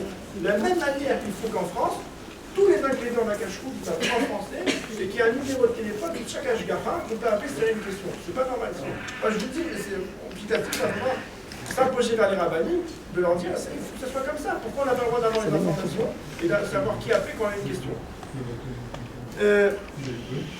Une autre question, on va passer à un autre sujet. Juste, comme on parle déjà de Khalab Israël, il faut savoir aussi, comme par rapport au tour, dans Khalab Israël, il y a différents niveaux. Il y a des Khalab Israël qui s'appellent parce que de temps en temps, il y a un surveillant qui vient. Il y a Khalab Israël aujourd'hui avec des caméras. Il y a Khalab Israël aujourd'hui avec un vrai surveillant qui est dit jusqu'à la fin. Et malheureusement aussi c'est le cas, vous avez plein d'ashgaha qu'on est Khalab Israël, les Mahadrin, il y a Mahadrin, mais vous appelez le RAL, il vous dit, moi c'est Khalab Israël, c'est avec des caméras, nous on appelle les caméras les Mahadrin, la Mahadrin. Vraiment, c'est des cas pratiques et réels. Il y en a un qui va vous dire, moi c'est les Mahadrin, mais j'envoie un surveillant tous les 2-3 jours qui passe comme ça à vérifier. Donc on est aussi sur une cachette où il y a beaucoup de critères. Quand on parle de critères, plus personne s'y retrouve. Donc c'est aussi un petit peu notre travail d'essayer d'appeler chaque rab et lui demander ces critères qui soient déclarés pour les consommateurs. Maintenant, on a un deuxième problème dans les usines, c'est la cuisson par un non-juif. Vous avez des produits qui sont par exemple comme des gâteaux lus, qui sont autorisés sur la liste. Je donne un exemple, il ne faut pas prendre des exemples précis parce qu'après il y a différentes, encore une fois, conditions, mais des fois vous allez trouver des produits sur la liste, sur des listes qui ont un besoin d'un Michou Israël, qui ont besoin d'une cuisson par un juif. Alors, vous allez dire, mais comment on peut l'autoriser? Vous savez très bien qu'un produit qui est cuit par un non-juif, il n'est pas cachère. Même si tout est cachère, ingrédients cachères, etc., un produit qui est cuit par un non-juif, il n'est pas cachère. Et pas seulement il n'est pas cachère, il faut cachériser la vaisselle après. Sachez aussi, pour information, que le problème numéro 1 aujourd'hui dans les restaurants et les traiteurs, c'est le problème du bichou Israël. Vous avez un jour le mashgar qui n'est pas venu, et c'est un gueule qui a animé, et ça arrive très souvent, malheureusement, dans les cacheroutes qui sont en standard, et bien c'est pas seulement que ce qu'il a fait c'est pas cachère, c'est qu'il faut même cachériser derrière. Mais en tous les cas dans les usines, elle me dit, mais comment c'est possible dans une usine alors qu'on autorise un produit qui a besoin d'un bichou Israël comme un gâteau dans une liste. Alors il faut savoir qu'un produit autorisé, qui a un problème de bichou Israël, un produit qui ne peut pas être mangeable cru, il est autorisé en cas extrême, jamais autorisé normal. Et c'est quoi l'autorisation obligatoire à un produit qui a un bichou d'Israël, si on peut dire? C'est qu'encore une fois, c'est le Rav Moshe Feinstein qui dit que les Chachamim, quand ils ont interdit à l'époque, et toujours en cas extrême, quand il n'y a pas le choix, il dit bien, ils ont interdit les produits qui sont cuisinés par un non-juif, de peur qu'ils se marient avec leur fille. C'est des produits ou qui sont cuisinés par un non-juif à la maison ou commercial, mais qu'on voit le propriétaire du produit, qu'on le rencontre quand on achète le produit. On peut le voir facilement. Mais des produits agroalimentaires comme le propriétaire du produit, on le voit jamais parce que c'est quelque chose qui est industriel. Donc, on peut autoriser ces produits sans bichou d'Israël. Mais encore une fois, il le précise bien, c'est bichou d'Israël en cas extrême. Les boulangeries où ils allument on achète le pain, où ils allument le feu, c'est permis? Alors, ça c'est, s'il y a une boulangerie qu'on a bien sûr, alors je précise bien, Ça, quand on arrive dans une boulangerie, il y a toute une checklist de 11 à 12 points à vérifier avant. Et si cette checklist elle est OK, là, sur tous les points, il y a un juif qui allume le feu. À ce moment-là, ce pain, il n'est pas d'Israël. Ce n'est pas un pain d'un goy, c'est un pain qui est cuit par un Israël. Mais encore une fois, si je le classe personnellement, je dirais un pain qui est allumé aujourd'hui par un juif, c'est pas d'Israël, mais c'est comme un produit autorisé. Parce que ça nous est arrivé plusieurs fois. Encore une fois, dans une boulangerie qui n'est pas cachère, si demain son four à gâteau ou à cake il tombe en panne, il n'a pas vous appeler pour vous dire j'arrête ma production de gâteaux pour garder le four qui est cachère. Ça nous arrive une fois un matin, on arrive dans la boulangerie, il a mis des croissants dans le four à baguette. Alors, il dit, mais comment c'est possible? Il a dit, mon four à croissants il est en panne. Je utilise ce four-là. Bon, après, il y a des terrims, etc. Mais c'est pour ça qu'un pain, quand on a une boulangerie qui est cachère, avec un bon ashgacha, avec du pain qui est dans une boulangerie cachère, c'est beaucoup mieux qu'une pain en boulangerie qui est allumée. On n'a pas de... Encore une fois, il n'y a pas de certitude à 100%. J'étais à Paris une fois, j'étais dans une boulangerie pour allumer le feu, c'était un truc où on avait tout vérifié, et tout était bien, et quand je suis arrivé là-bas, dans le four à pain, il y avait une casserole avec la viande qui était en train de cuire. Je dis, boulanger, c'est quoi? Il m'a dit, c'est mon déjeuner. Oui, après il y a des autorisations, c'est une évacuation, mais on rentre encore une fois. C'est un produit, c'est pas dire qu'aujourd'hui aller dans une boulangerie, c'est comme un produit dans une boulangerie cachère. Après, voilà. Et ce qui est intéressant, ce que le radio vient de dire, c'est que les goïms, ils ne comprennent pas du tout notre système. Nous, des fois, quand on parle aux goïms, on pense que les goïms, ils ont compris comme nous. Mais des fois, le goïm, pour lui, mettre sa casserole, il pensait que c'était même pas que c'est interdit. Il dit, mais il n'y a aucun problème. Il y a même une fois un rab qui était inspecté, le gars, il a dit, mais écoutez un tout petit peu. Écoutez, c'est très bon. Mais le gars, quand il dit ça, sincèrement, il pensait que la cache-route, c'est quand on mange une grosse quantité. Mais quand c'est une petite quantité, ça va, c'est pas grave. Mais ils n'ont pas du tout. Alors non, on s'imagine des fois qu'ils ont tout compris comme on a compris, mais c'est complètement faux. C'est pour ça, je le sais bien, ceux qui disent et ceux qui autorisent des produits autorisés, parce que l'usine leur envoie une fiche technique. Des fois, il y en a qui disent on appelle l'usine nous envoie une fiche technique, et ça suffit, on a vu la fiche technique. Ça c'est archi faux, parce que les pays dans la fiche technique, quand les bêtes sont sur place, il y a des choses des fois qui sont mal nettoyées, il y a des choses qui ne déclarent pas. Il faut aller, même un produit autorisé, il faut absolument aller sur place 1 ou 2 fois par an pour être sûr. Parce que toutes les fiches techniques, ça ne veut rien dire. Il y a plein de choses que quand on est sur place, on voit clairement que c'était complètement différent que ce qu'ils nous ont envoyé sur la fiche. Donc ça aussi, des fois, il faut se renseigner des listes qu'on comprenne c'est quoi, comment ils vérifient. Est-ce qu'ils envoient des gens ou c'est des fiches techniques qu'ils reçoivent depuis 10 ans. Produit, pourquoi le fromage n'est dans aucun cas autorisé sans surveillance? Alors il faut savoir que... Il y a deux niveaux du badine. Il y a des il y a KVD avec les étoiles. J'avais lu sur un site que KVD étoile, il n'y a pas de surveillance, c'est uniquement des fiches techniques. Moi, j'ai pas entendu cette différence-là. Non, je sais pas, oui, peut-être, mais si c'est des fiches techniques, ça fait peur, là. Enfin, vraiment, je demande un des grands experts. Sur le site cachère.fr, vous connaissez Car. Là-bas, il dit comme ça, il dit Cachère.fr, c'est la confiance. Mais on peut dire sur le Rav-Wolf, sincèrement, que c'est vrai qu'il a fait sortir une liste avec des autorisations qui sont assez légères, comme on dit au cas extrême, mais par contre, au niveau des déplacements en usine, il fait beaucoup de déplacements. Et lui-même, il dira clairement qu'une personne qui autorise un produit sans aller voir l'usine que par une fiche technique, c'est une vraie catastrophe, parce que ça ne veut rien dire du tout. Pourquoi le fromage n'est en aucun cas autorisé sans surveillance? Il faut savoir que toute l'autorisation, c'est uniquement sur le lait. Même s'il y en a qui autorisent le lait qui n'est pas chameau, comme on l'a dit, même s'il y en a qui autorisent, c'est pas sur le fromage. Le fromage, tout le monde est d'accord qu'on peut prendre qu'un fromage qui a été surveillé par un juif, du début jusqu'à la fin de la fabrication, jusqu'à même qui impose que la friture du fromage, elle soit mise par un juif dans le fromage. Pourquoi? Parce que le fromage, les Khamim, ils ont interdit clairement, comme à l'époque, comment on faisait cailler le lait à travers de la présure animale. Donc ils ont dit, on fait une xéra, même si on est 100% sûr que là-bas ils font la présure végétale, tant qu'il n'y a pas de juif, c'est interdit. C'est pas simplement deux beurres qui mélangent, c'est interdit, xéra. Donc sur le fromage, il n'y a pas d'autorisation. Alors, vous avez demandé une question tout de suite, voilà, on voit sur la liste qu'il y a des fromages qui sont autorisés. Si c'est interdit, interdit le fromage s'il n'y a pas de juif, comment sur la liste vous trouvez des fois différents fromages, comme le boursin, je saute d'une étape, comme le boursin, etc. Comment il peut être autorisé? Comment il peut être autorisé puisque sur la liste, c'est pas possible, un produit non surveillé, tout le monde est d'accord qu'il n'est pas cachère, un fromage. Alors il faut savoir que ces fromages-là, pour répondre à cette question, c'est des fromages qui ne sont pas faits avec de la présure. C'est-à-dire que les fromages, vous savez, qui sont appelés fromages blancs, etc., mais qui ne sont pas faits par le même système que le fromage normal. Et pour ça, je vais vous montrer une petite vidéo comment on fait du fromage à la maison. Et vous pourrez comprendre après pourquoi ce fromage il n'est pas fait. Alors ça, on va envoyer une petite vidéo sur le fromage fait maison.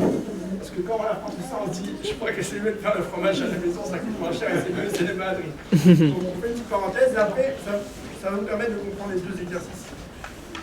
On fait du fromage à la maison, et après ça va nous permettre de comprendre les deux exercices. Les deux petits exercices.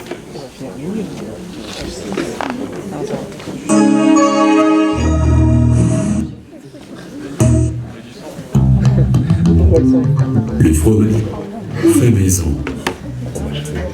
Fabriquez votre propre fromage.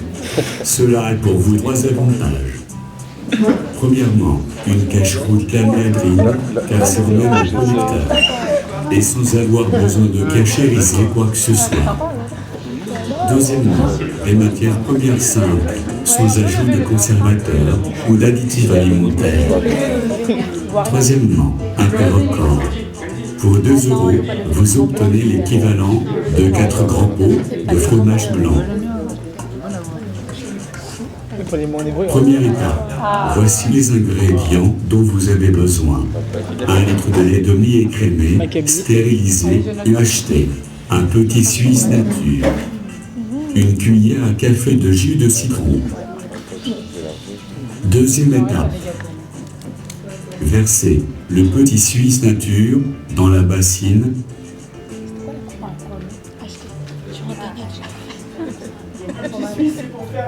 Puis ajoutez 1 centilitre de lait et mélangez bien.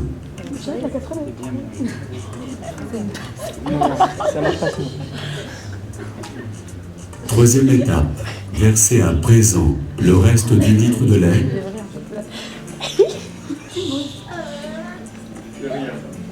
Puis mélangez le tout.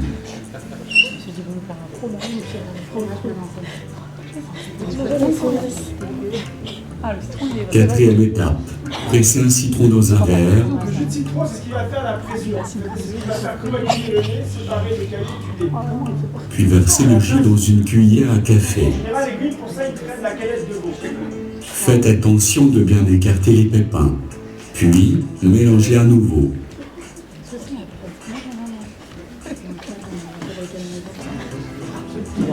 Cinquième étape. Mettez à présent la bassine sur la fromagère.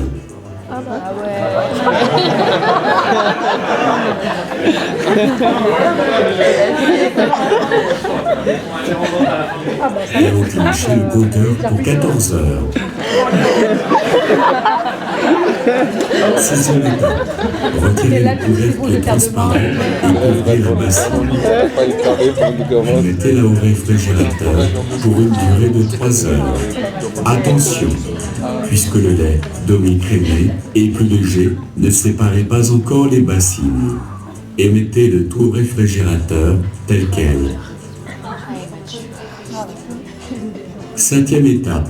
Après 3 heures, soulevez la bassine intérieure. Là, le petit lait a coulé. Remettez ainsi les bassines au réfrigérateur. Plus longtemps le fromage restera au frais, plus il sera ferme et fort. Huitième étape. Débarrassez-vous du petit lait qui est dans la bassine extérieure. Voici le résultat.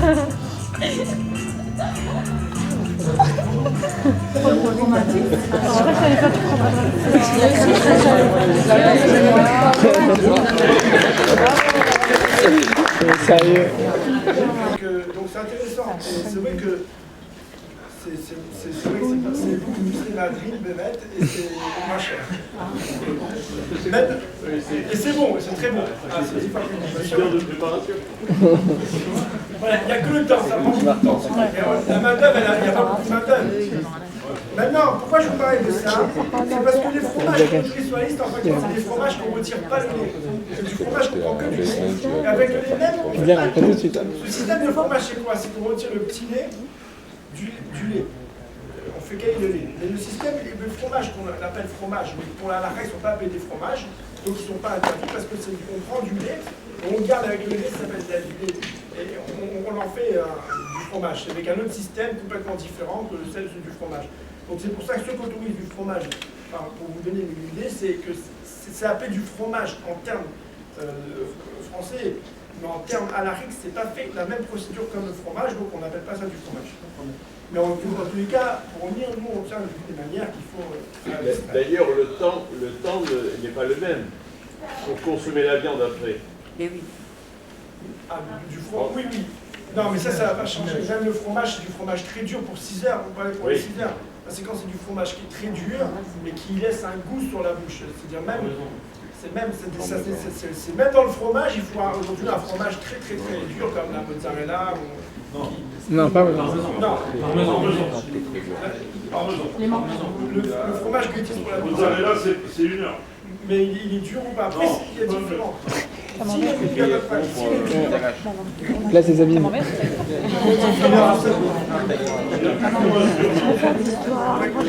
C'est pour ça qu'il y a des encore, il y a différentes discussions de la validité sur le fromage dur.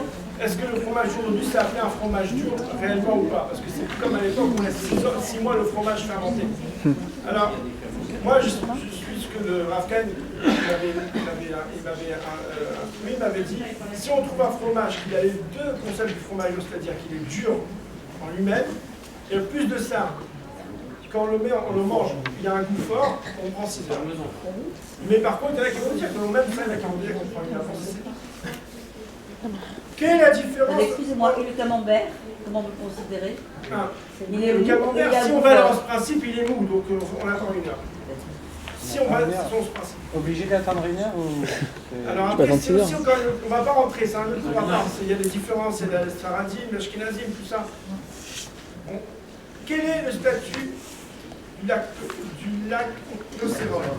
Donc le lactosérum, c'est aujourd'hui des fois un produit qu'on peut retrouver et qu'il y a une grosse discussion des décisionnaires. Est-ce que le lactosérum, c'est quoi le lactosérum? C'est fait à base du petit lait. Vous avez vu tout à l'heure, le fromage il a caillé et puis après il reste du liquide, ça s'appelle le petit lait, ce qu'on a jeté. Donc avec ça on fait du lactosérum. Alors la question c'est, est-ce que le lactosérum, le petit lait, on le considère comme du lait, et donc ceux qui autorisent le lait qui n'est pas chameau, c'est autorisé, ou le lactosérum, on le considère comme le fromage, et donc il n'y a aucune autorisation dessus. C'est une discussion, mais en général, tous les décisionnaires aujourd'hui, la plupart, ils tiennent que quand il y a du lactosérum dans un produit, il est interdit. Pourquoi? Parce que c'est considéré comme du fromage. Et comme le fromage est interdit il n'y a pas d'autorisation, quoi que ce soit, donc jusqu'à lactosérum, il n'y a pas d'autorisation. Mais vous pouvez trouver parfois des gens qui vont l'autoriser, parce qu'ils vont dire que le lactosérum, c'est considéré comme le lait, et le lait est autorisé. Pour certains, encore une fois. Quelle est la différence entre non autorisé et non cachère? Alors vous avez vu sur la liste qu'on a fait, il y a des produits qui sont classés non cachère et non autorisés. Alors ça, on a fait à la demande du Rav Frankfurter.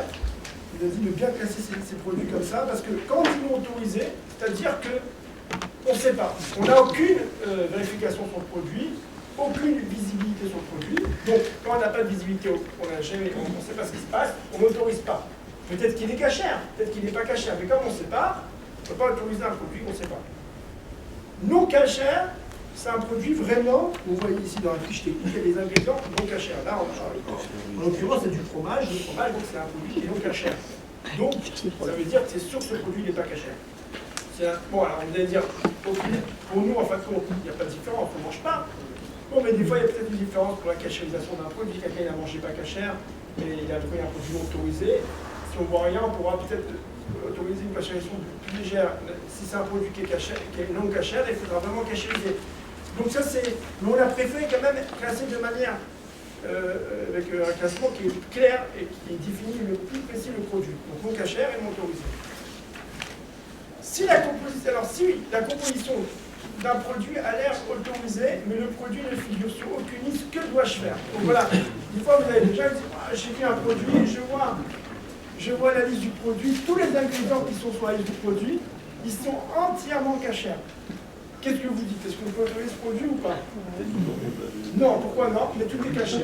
Parce que dans la cache-route, on ne voit pas simplement le produit, on voit aussi toute la chaîne de production. Peut-être qu'il n'y a pas de problème au niveau de la liste, mais peut-être que dans la chaîne, les casseroles, les cuits, les fours ou la chaîne, peut-être que là-bas, ils ont fait d'autres productions qui n'est pas cachère. Donc toute la chaîne, elle est imbibée de pas cachère. Le nettoyage qu'ils font pour nous, il n'est pas considéré comme cachération. Donc même si la liste, toute la liste des ingrédients ils sont cachers, mais ça ne veut rien dire. Parce que peut-être qu'il est fait sur une chaîne de production où on fait là-bas du pas cachère.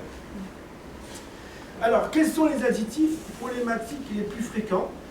Là, je vais vous donner juste un titre d'information, parce que même si vous ne voyez pas s'il n'y a pas ces additifs qui sont problématiques, il n'y avait pas le mec à autoriser ce produit, mais simplement c'est pour vous donner un titre d'information quand vous voyez un de ces additifs là où c'est différent. Donc c'est pas caché à 100%.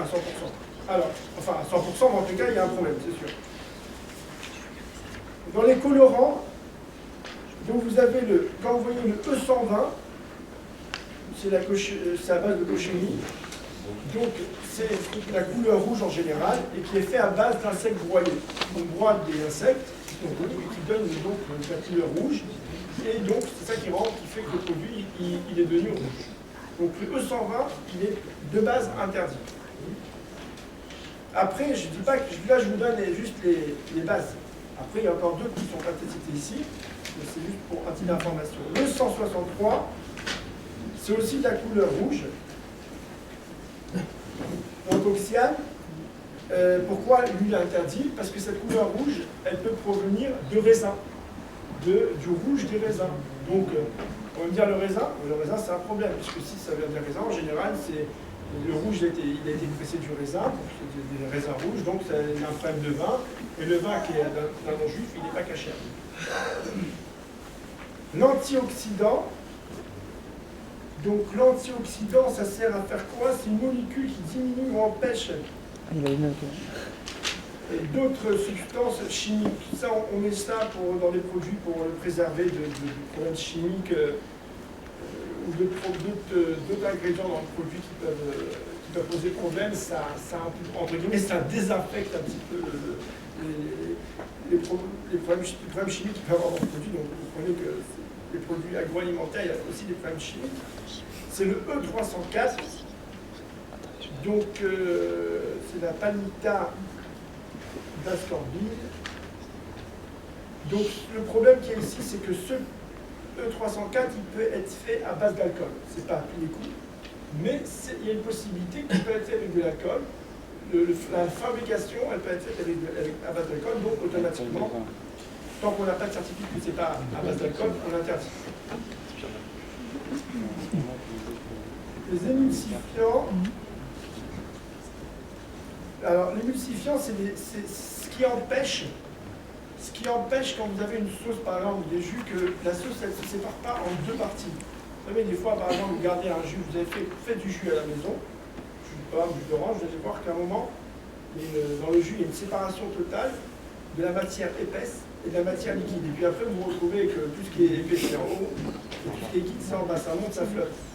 Donc, pour pas que les personnes ont fait des sauces tomates, tout ça, etc., qu'en fin de compte, après, je sais pas moi, un mois, vous voyez, la sauce tomate a complètement changé de forme. Donc, on met ce produit-là.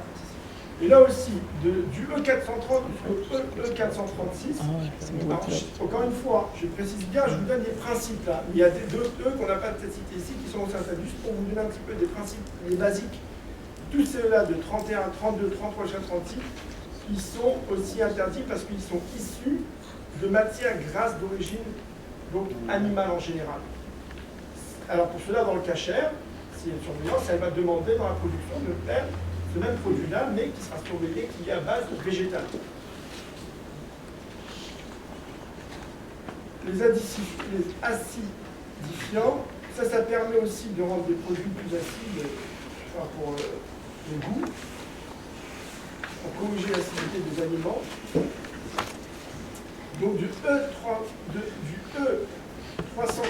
jusqu'au E337, ce qui peut être des fois appelé dans la liste des ingrédients le tartrate, tartrate. Donc il y a une possibilité aussi qui est faite à base d'alcool. Possibilité qui est à base d'alcool. Et puis après, il y a tout ce qui est les épaississants. Donc ça permet de rendre épais les aliments. Toujours de faire un aliment assez épais. Vous voyez les gâteaux par exemple, qui sont bien épais, alors que normalement on fait des cakes à la maison et ils se mettent en bien très vite. Donc c'est ce qui permet. Donc là vous avez le E441, de la gélatine, donc ça c'est à base d'animal. Et vous avez aussi le E915, qui est donc aussi à base animale. La glycérol, toute forme et appellation elle est interdite parce que ça peut être à base animale. Bon, alors ça, vous en avez aussi, vous savez, on en trouve dans les dentifrices, dans les shampoings, dans les savons. Bon, alors pour les dentifrices, les shampoings et les savons, il y en a qui disent que comme c'est tout mangeable à un chien, on autorise à part ça. Excusez-moi, j'ai vérifié sur Internet, glycérol, ils m'ont dit que c'était marqué chimique. Oui, alors c'est pour ça, mais c'est ce que je dis, ça peut être à base animale et ça peut être à base chimique. Donc, tant qu'on n'a pas de certitude que c'est chimique, on ne peut pas s'en utiliser. Ça, c'est tout ce qui est problématique sans certitude. Sans certitude.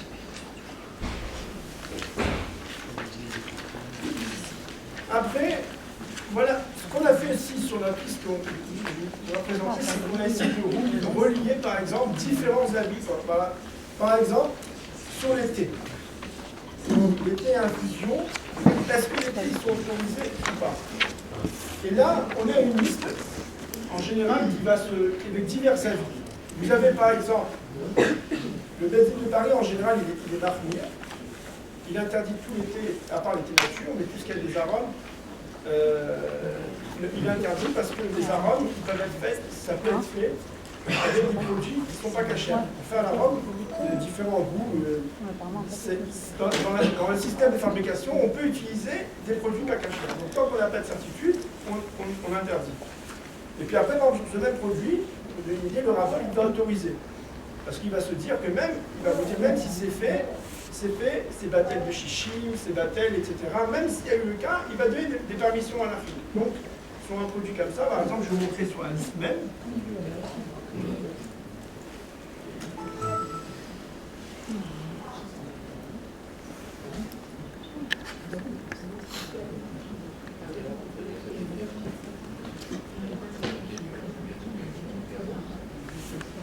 Là, on fait thé, par exemple.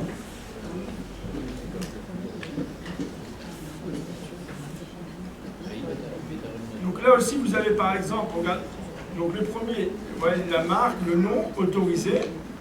Après, vous avez autorisé sur condition.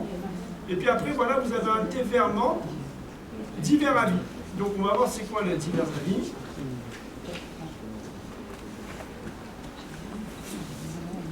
Et donc là, vous voyez, ce thé-là, selon benzine de Paris, le support aromatique de ce produit peut poser un problème de cache-croûte. Pour plus de détails, consultez notre rubrique téléchargement. Donc là-bas, on vous donne tous les produits qui peuvent poser dans ces tout ce qui peut poser. Et selon par exemple le Rav Eliezer Wolf, Dayan d'Amsterdam, même si le support aromatique est problématique, il est annulé par le principe de Batel Buchichim, c'est-à-dire que l'aliment interdit se trouve dans une proportion de 1/60e ou moins dans le mélange, le produit est donc autorisé. Donc là, vous voyez, vous avez divers avis. Donc, ceux qui sont marqués en général, ils font plus attention. Ceux qui sont blancs, après, c'est à chacun de choisir son choix de cache-croûte, mais on essaie de le préciser. Et de la même manière, cette fois-ci, vous voyez sur les liquides vaisselle, hein, quoi? Sur les liquides vaisselle, là c'est intéressant que par exemple, même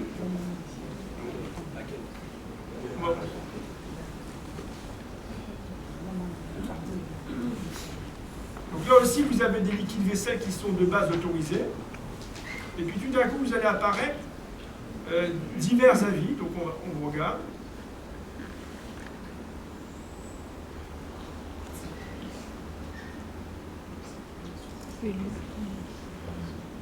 Là aussi, vous avez divers avis concernant l'autorisation de ce produit. Selon le Raval, les produits ménagères sont autorisés pour la raison suivante.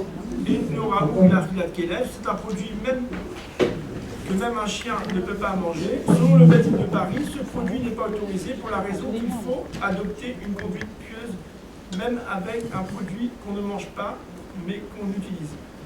Donc là, c'est une raison plus du Bédine qui est juste pour un petit peu être marqué. Il n'y a pas, parce que même, j'avais demandé même à des grandes autorisations comme le Rav Lando, etc., des grands HKFA qui disent que tout ce qui est là, liquide vaisselle, dans l'année uniquement, on peut prendre, mais à Pessah, c'est que le Kacher parce qu'il y a plein de Khametz. Moi, on m'a dit que même pour Pessah, il n'y a aucun problème. Alors c'est pour ça, il y en a qui... Alors, pourquoi on vous a dit ça? Parce que sur Pessah, on a deux avis. On a un avis qui va vous dire, voilà, à Pessah aussi, c'est Enoraoul Arfilat Kelev, un produit, donc c'est le problème du Khametz, il n'est plus là. Mais il y a une chouva dans l'Inchat Yitzhak qui dit qu'à Pessah, comme c'est interdit d'en profiter, si un produit qui n'est pas maintenant raoul à être mangé par un chien, mais on peut, par une certaine fabrication, le remettre raoul, par exemple, ils disent que si on prend du liquide vaisselle, on le cuit, et bien l'odeur de farine, elle va sortir, du Khametz va sortir, et cette odeur-là, on pourra en profiter. Alors même que sur le présent, il n'est pas profitable, mais comme il y a une possibilité de reprendre ce produit, de le remettre à jour, pour eux, c'est une situation banale, on ne peut pas en profiter. Donc voilà, vous avez deux... Et il y a de la farine dans certains produits? Il y a des produits liquide vaisselle qui sont à base de Khametz. Les sucres en gavon, on a dit qu'il y a des problèmes, des messages, c'est vrai. Si on vous l'a dit, c'est que c'est vrai, mais après, je ne peux pas vous répondre si je n'ai pas un produit défini, clair, net, pour vous donner une réponse. Tous les produits qui sont autorisés peuvent avoir des problèmes, voilà. C'est pas les produits autorisés, il n'y a jamais de problème. Il y a aussi, maintenant, on a remis à jour la liste des thons, le saumon fumé. Le saumon fumé, si vous voulez voir, on peut voir aussi tout de suite, vous allez voir qu'il y a des différences aussi.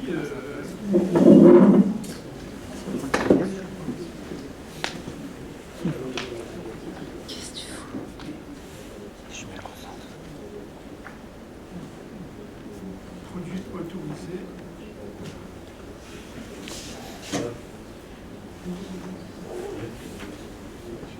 D'ailleurs, pour la petite histoire, il y a des liquides vaisselle avec du vinaigre.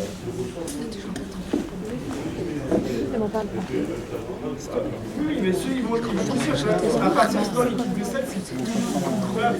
Même si il y a du vinaigre, Oui. Ils disent à partir de un liquide vaisselle, c'est pas mangeable par un animal, il ne va pas prendre ça, il ne va pas manger. C'est circulation. Pareil pour les pastilles de la vaisselle. C'est le principe. Dans l'année. Que pour l'année, pas pour ça.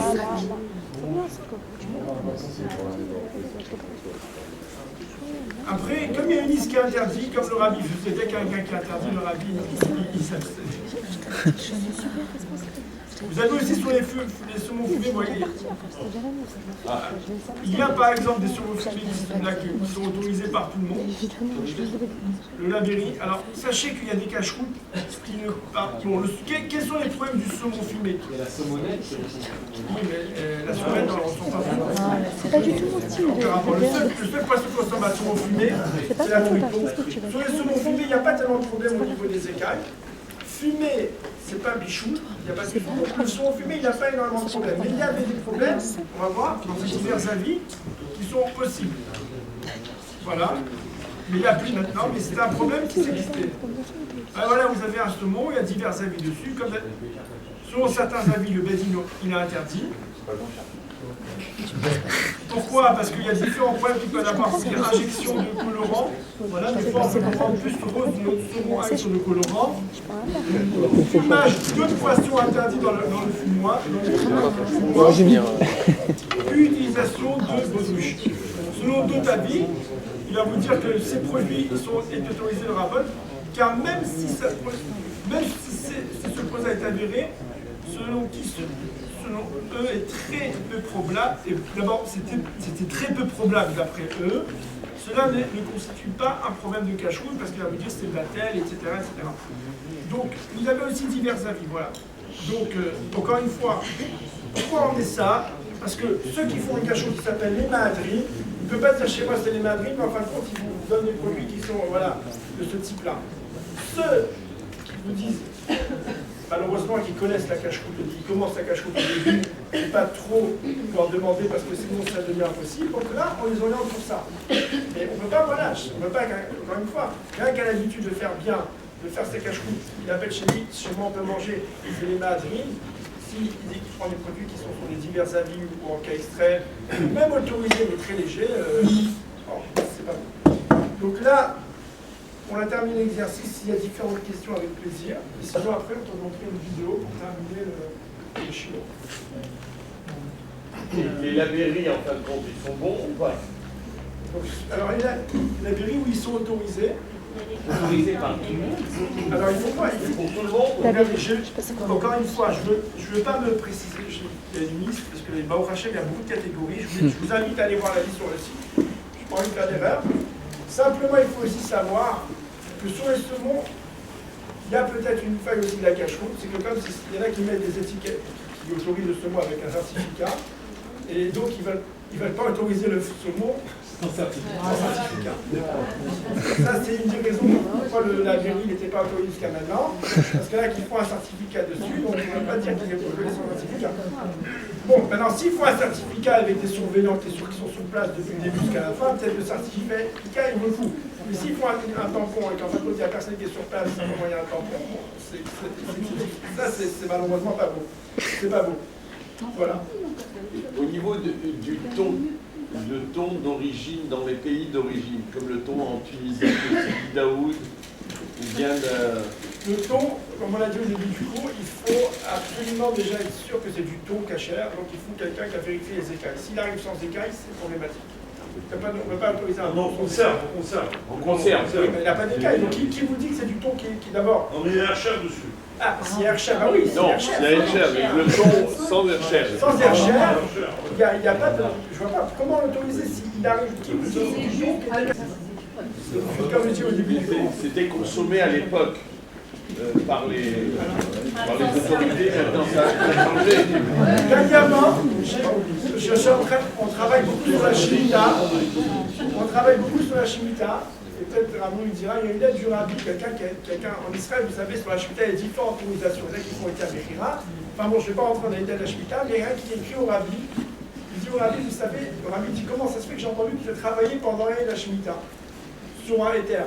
La personne dit oui, j'ai vu telle personne qui faisait ça, etc. Le rabbi lui dit dans les mots suivants, il dit si aujourd'hui, malheureusement, dans notre recherche où on vit, on se base sur toutes les personnes, parce que j'ai vu telle personne, on peut enlever toute la Torah entière, parce qu'on a vu que telle personne qui fait ça. On peut plus se baser aujourd'hui sur ce qu'on a vu, sur ce que les gens y font. On est malheureusement tellement bas que il n'y a plus de tzadikim violines comme que quand on fait quelque chose, c'était tamponné avec Chotem ou Chotmo Shel Kohen Gadol. Aujourd'hui, c'est. Et au niveau des sardines? Les sardines, par contre, ils ont des écailles. On voit les écailles, donc on voit la peau. Après, il y a le problème du bichou, c'est fumé, c'est pas fumé, les ingrédients. Non, on conserve. On conserve. Les sardines à l'huile. Je vous donne les principes. Du pays d'origine. Je vous donne les principes. Il y a celle normalement du Maroc, mais il faut vérifier. Celle du Maroc, normalement, sur la liste, elle est autorisée. Pourquoi? Si elle est fumée, alors il y a deux questions. Sur les Ashurah Melachim, sur les sardines, il y a deux manières comment on l'étudie. Est-ce que quand on dit que des petits poissons dans Shulchan Aruch, pour vous donner un petit peu la finesse, c'est écrit que les petits poissons dans la Gemara, ils ne sont pas la Ashurah Melachim. La question c'est est-ce que c'est des petits poissons qu'on mange petits, comme les sardines, ou c'est des grands poissons qui auraient dû être mangés grands mais qu'on a attrapés petits. Mais les petits poissons qu'on mange comme ça, oui, ils sont la Ashurah Melachim. Donc on n'est pas sur l'évident. Donc les seuls boîtes de sardines qui sont autorisées, à condition que les ingrédients ils sont cachés, etc., c'est quand c'est fait pas par la vapeur, mais c'est fumé. Là, il n'y a pas eu bichou Israël. Donc là, on peut dire que...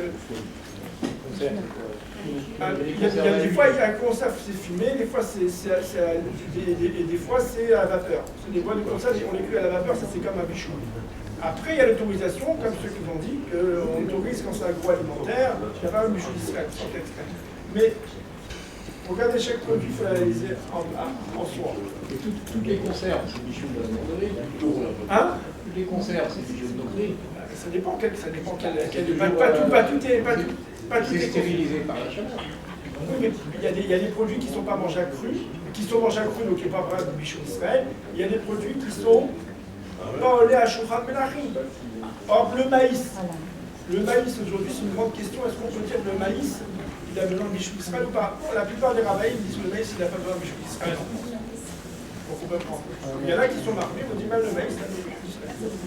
Bon, c'est tout le cours qu'on a fait ici, le cours qu'on a fait ensemble ce soir, c'est des principes. Vous avez essayé de nous donner quelques principes de base: produits autorisés, produits certifiés, produits autorisés en cas extrême, produits autorisés sous condition, non cachers. Et puis après, il faut voir chaque produit. Là, vous savez l'importance maintenant, les différences, c'est pas si évident que ça. Et à partir de là, il faut analyser chaque produit que vous prenez. Je dis la première chose, un mashgiach qui va dans un magasin, la première chose qu'il doit faire avant tout, c'est d'analyser tous les produits, les matières premières. Et jamais se dire ah, mais ce problème, c'est-à-dire que si on a un doute, on doit se poser la question. Pas dire, or, quand on a un doute, c'est-à-dire qu'on se pose la question que quand on est sûr que c'est pas caché ou qu'on a un problème. Tant qu'on n'est pas sûr à 100% que c'est caché, on se pose la question. La question, elle vient dès qu'on n'est pas à 100%. Pas quand on est à 100% que c'est pas caché, ah là on dit s'il y a un problème. C'est quand on a le moins de doute qu'on va se demander la question. Donc à vous, après, chez vous à la maison, de rentrer dans votre cuisine, de revoir tous les produits et d'analyser chaque produit. Et il ne faut pas se le dire encore une fois, mais toujours ce produit, on l'a pris, toujours il est autorisé, parce que ça ne veut rien dire. Aujourd'hui, il n'y a pas de produits qu'on a pris peut-être à l'époque, mais qui ne sont plus autorisés. Et surtout, si quelqu'un dit les madris, il faut aussi pas dire que tous les produits autorisés, c'est les madris. Le mélange lait-poisson, c'est-à-dire dans... C'est un autre sujet, mais le lait et le poisson, il faut savoir, après on passe à un termine, mais comme c'est une question intéressante, est-ce qu'on peut prendre des pizzas au fromage avec du saumon? En dehors de ça, même un panini, bien... Il faut savoir clairement, pour le riz de séfarade, tous ceux qui tiennent le riz de séfarade, etc., donc, je dis bien en formation cache-route, on voit que des fois, il y en a qui font des zigzags comme ça. Dès que c'est bon, c'est sfarad, ils vont sfarad. Et puis après, quand c'est moins ashkenaz, etc. Tout ça, pour le riz de séfarade, c'est un vrai problème. Depuis des années, le Kaf HaChaim, et même le Rav Yosef, il a fait en Israël, je ne sais pas si vous avez vu dans les plaques qui vont en Israël, ils ont fait imposer que dans chaque plaque, il y a marqué que s'ils font de la pizza avec du fromage, etc., qu'ils notent sur la plaque que c'est seulement pour ceux qui autorisent le fromage avec le poisson. C'est noté sur les plaques en Israël, j'ai fait les photos. Mais, donc pour le riz de séfarade, on peut dire que c'est interdit, c'est pas recommandé. Il n'y a pas d'interdiction, mais c'est pas recommandé. Pour le riz ashkenaz, il n'y a jamais eu d'interdiction, donc eux, ils se permettent. Pour le riz Chabad, il y a une reshima du rabbi, où le rabbi il cite la chose suivante, parce que dans le Shulchan Aruch, le Bet Yosef, quand il a écrit son pirouche qui s'appelle le Bet Yosef, il a fait simplement, on dit, logiquement, quand on lit, c'est une erreur. Au lieu d'écrire qu'il ne faut pas mélanger le poisson avec la viande, il écrit, non, il écrit le poisson avec le lait. Et après, on voit clairement de la suite que c'est une erreur de formule, puisque ça ne correspond pas du tout au poisson avec le lait. Mais le Tzemar qui dit, quand un Rav, comme le Bet Yosef, il fait simplement une erreur, il n'y a pas d'erreur, c'est un signe minashamen, donc on doit respecter cette erreur. Alors pour cela, le Rabbi dit, il ramène du Tzemar que nous on a l'habitude de consommer, si on veut mélanger du poisson avec du lait ou du fromage, il faut mettre dans ce lait un petit peu de crème, de yaourt, de beurre, tout ce qui est crémeux, pour tenir compte de cette zéra. Donc on ne peut pas prendre naturellement, mais on mélange un petit peu de crème. Ça c'est le régime du rabbi. On n'applique pas le din de l'Elim sur la khatria. A priori, on n'a pas le droit de faire quelque chose qui retire le lissour. Donc là, en l'occurrence, si on a du poisson mélangé avec du lait, si on met un morceau de fromage à l'intérieur du mélange, on supprime le lissour. Donc le rabbi dit, bien qu'il y ait un principe général que elle ne va cliner sur le khatria, dans le cas présent, puisque le BRTF dit clairement que ce que le Bet Yosef a écrit, c'est une erreur, donc dans ce cas-là, on a le droit de débatter le lissour de khatria. Donc si par hasard on a mélangé du lait avec du poisson, on ajoute un morceau de fromage dedans. Non, pas de beurre, parce que lait et fromage, c'est la même chose. C'est beurre et tout ce qui est crémeux. Beurre, yaourt, qui suit. Quelle est la quantité? Alors pour les vidéos, j'ai plusieurs. On termine ce cours avant de après, comme je dis, il y a un petit plan, tu peux se poser. C'est les différents documents pour la cache-route. Et on dit que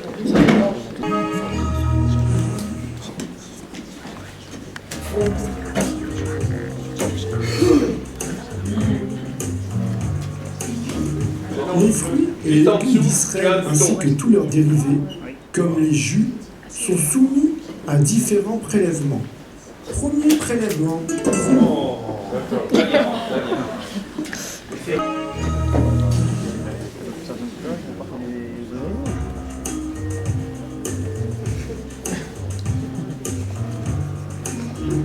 Les fruits et les légumes d'Israël ainsi que tous leurs dérivés, comme les jus, sont soumis à différents prélèvements. Premier prélèvement, Trouma Gdola. C'est une petite quantité. À l'origine, elle était remise au Kohen. Deuxième prélèvement, Maaser Rishon. C'est 1/10 de la récolte. À l'origine, il était dû au Lévi. Troisième prélèvement, Troumat Maaser. C'est 1/10 du Maaser Rishon. À l'origine, il était donné par le Lévi au Kohen. Quatrième prélèvement, Maaser Sheni ou Maaser Ani. C'est 1/10 qui est calculé sur la récolte qui reste après les prélèvements précédents. Pour la première, la deuxième, la quatrième, la cinquième année du cycle de la Shemitah, on prélève le Maaser Sheni, que le propriétaire consommait autrefois lors de ses visites à Jérusalem. Et si les végétaux ont poussé la troisième et la sixième année du cycle de la Shemitah, c'est le Maaser Ani que l'on prélève, qui autrefois était dû aux pauvres. Si les prélèvements n'ont pas été effectués, les fruits et les légumes sont interdits à la consommation. On n'a pas le droit d'effectuer de prélèvements le Shabbat et les jours de fête. Des fruits et des légumes qui n'ont pas été prélevés, ils sont également mouxés le jour de Shabbat et les jours de fête, c'est-à-dire qu'il est interdit de les déplacer. La procédure du prélèvement. Aujourd'hui, pour effectuer un prélèvement, c'est très simple. Il faut prélever un peu plus qu'1 centième, posséder une pièce, connaître la formule à prononcer. Voici une démonstration. On prélève un peu plus d'1 centième, puis on dit ce qui est en plus du centième dans la quantité que j'ai prélevée devient Trouma Gdola pour le tout. Et cette Trouma est localisée dans le côté nord de la quantité prélevée. Le centième que j'ai prélevé, plus 9 autres parts semblables, totalisant donc 10 centièmes du tout, qui sont localisés dans le côté nord de ces produits, deviennent Maaser Rishon pour le tout. Le centième que j'ai prélevé devient maintenant Troumat Maaser.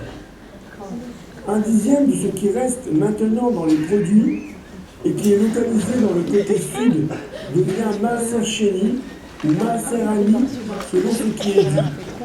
Le Maaser Sheni plus 1/5 de sa valeur est racheté maintenant par une pruta. De la pièce de monnaie que j'ai mis de côté pour le rachat du Maaser Sheni. Et s'il y a une possibilité que les fruits sont réveillés, c'est-à-dire des fruits de la 4e année à partir de la nouvelle plantation, on rajoute dans la formule, s'il y a ici du réveillé, il est racheté lui et son 5e sur une prouta de la pièce que j'ai mis de côté pour le rachat du Maaser Sheni et du réveillé. Le morceau prélevé, on l'enveloppe dans 2 couches de papier ou de papier aluminium et on le pose dans la poubelle. La pièce, on la garde soigneusement, puis on la jette dans la mer ou dans un fleuve, où on l'enterre le plus tôt possible. Dans le cas où on veut prélever différentes sortes de fruits et légumes en même temps, on prélèvera un peu plus d'1 centième de chaque espèce. Et on recitera la formule au pluriel en rajoutant les mots pour chaque espèce. Si on ne sait pas par cœur le texte de la formule, on dira expressément cette formule. Tous les prélèvements et tous les rachats seront valables selon la formule imprimée dans le livre.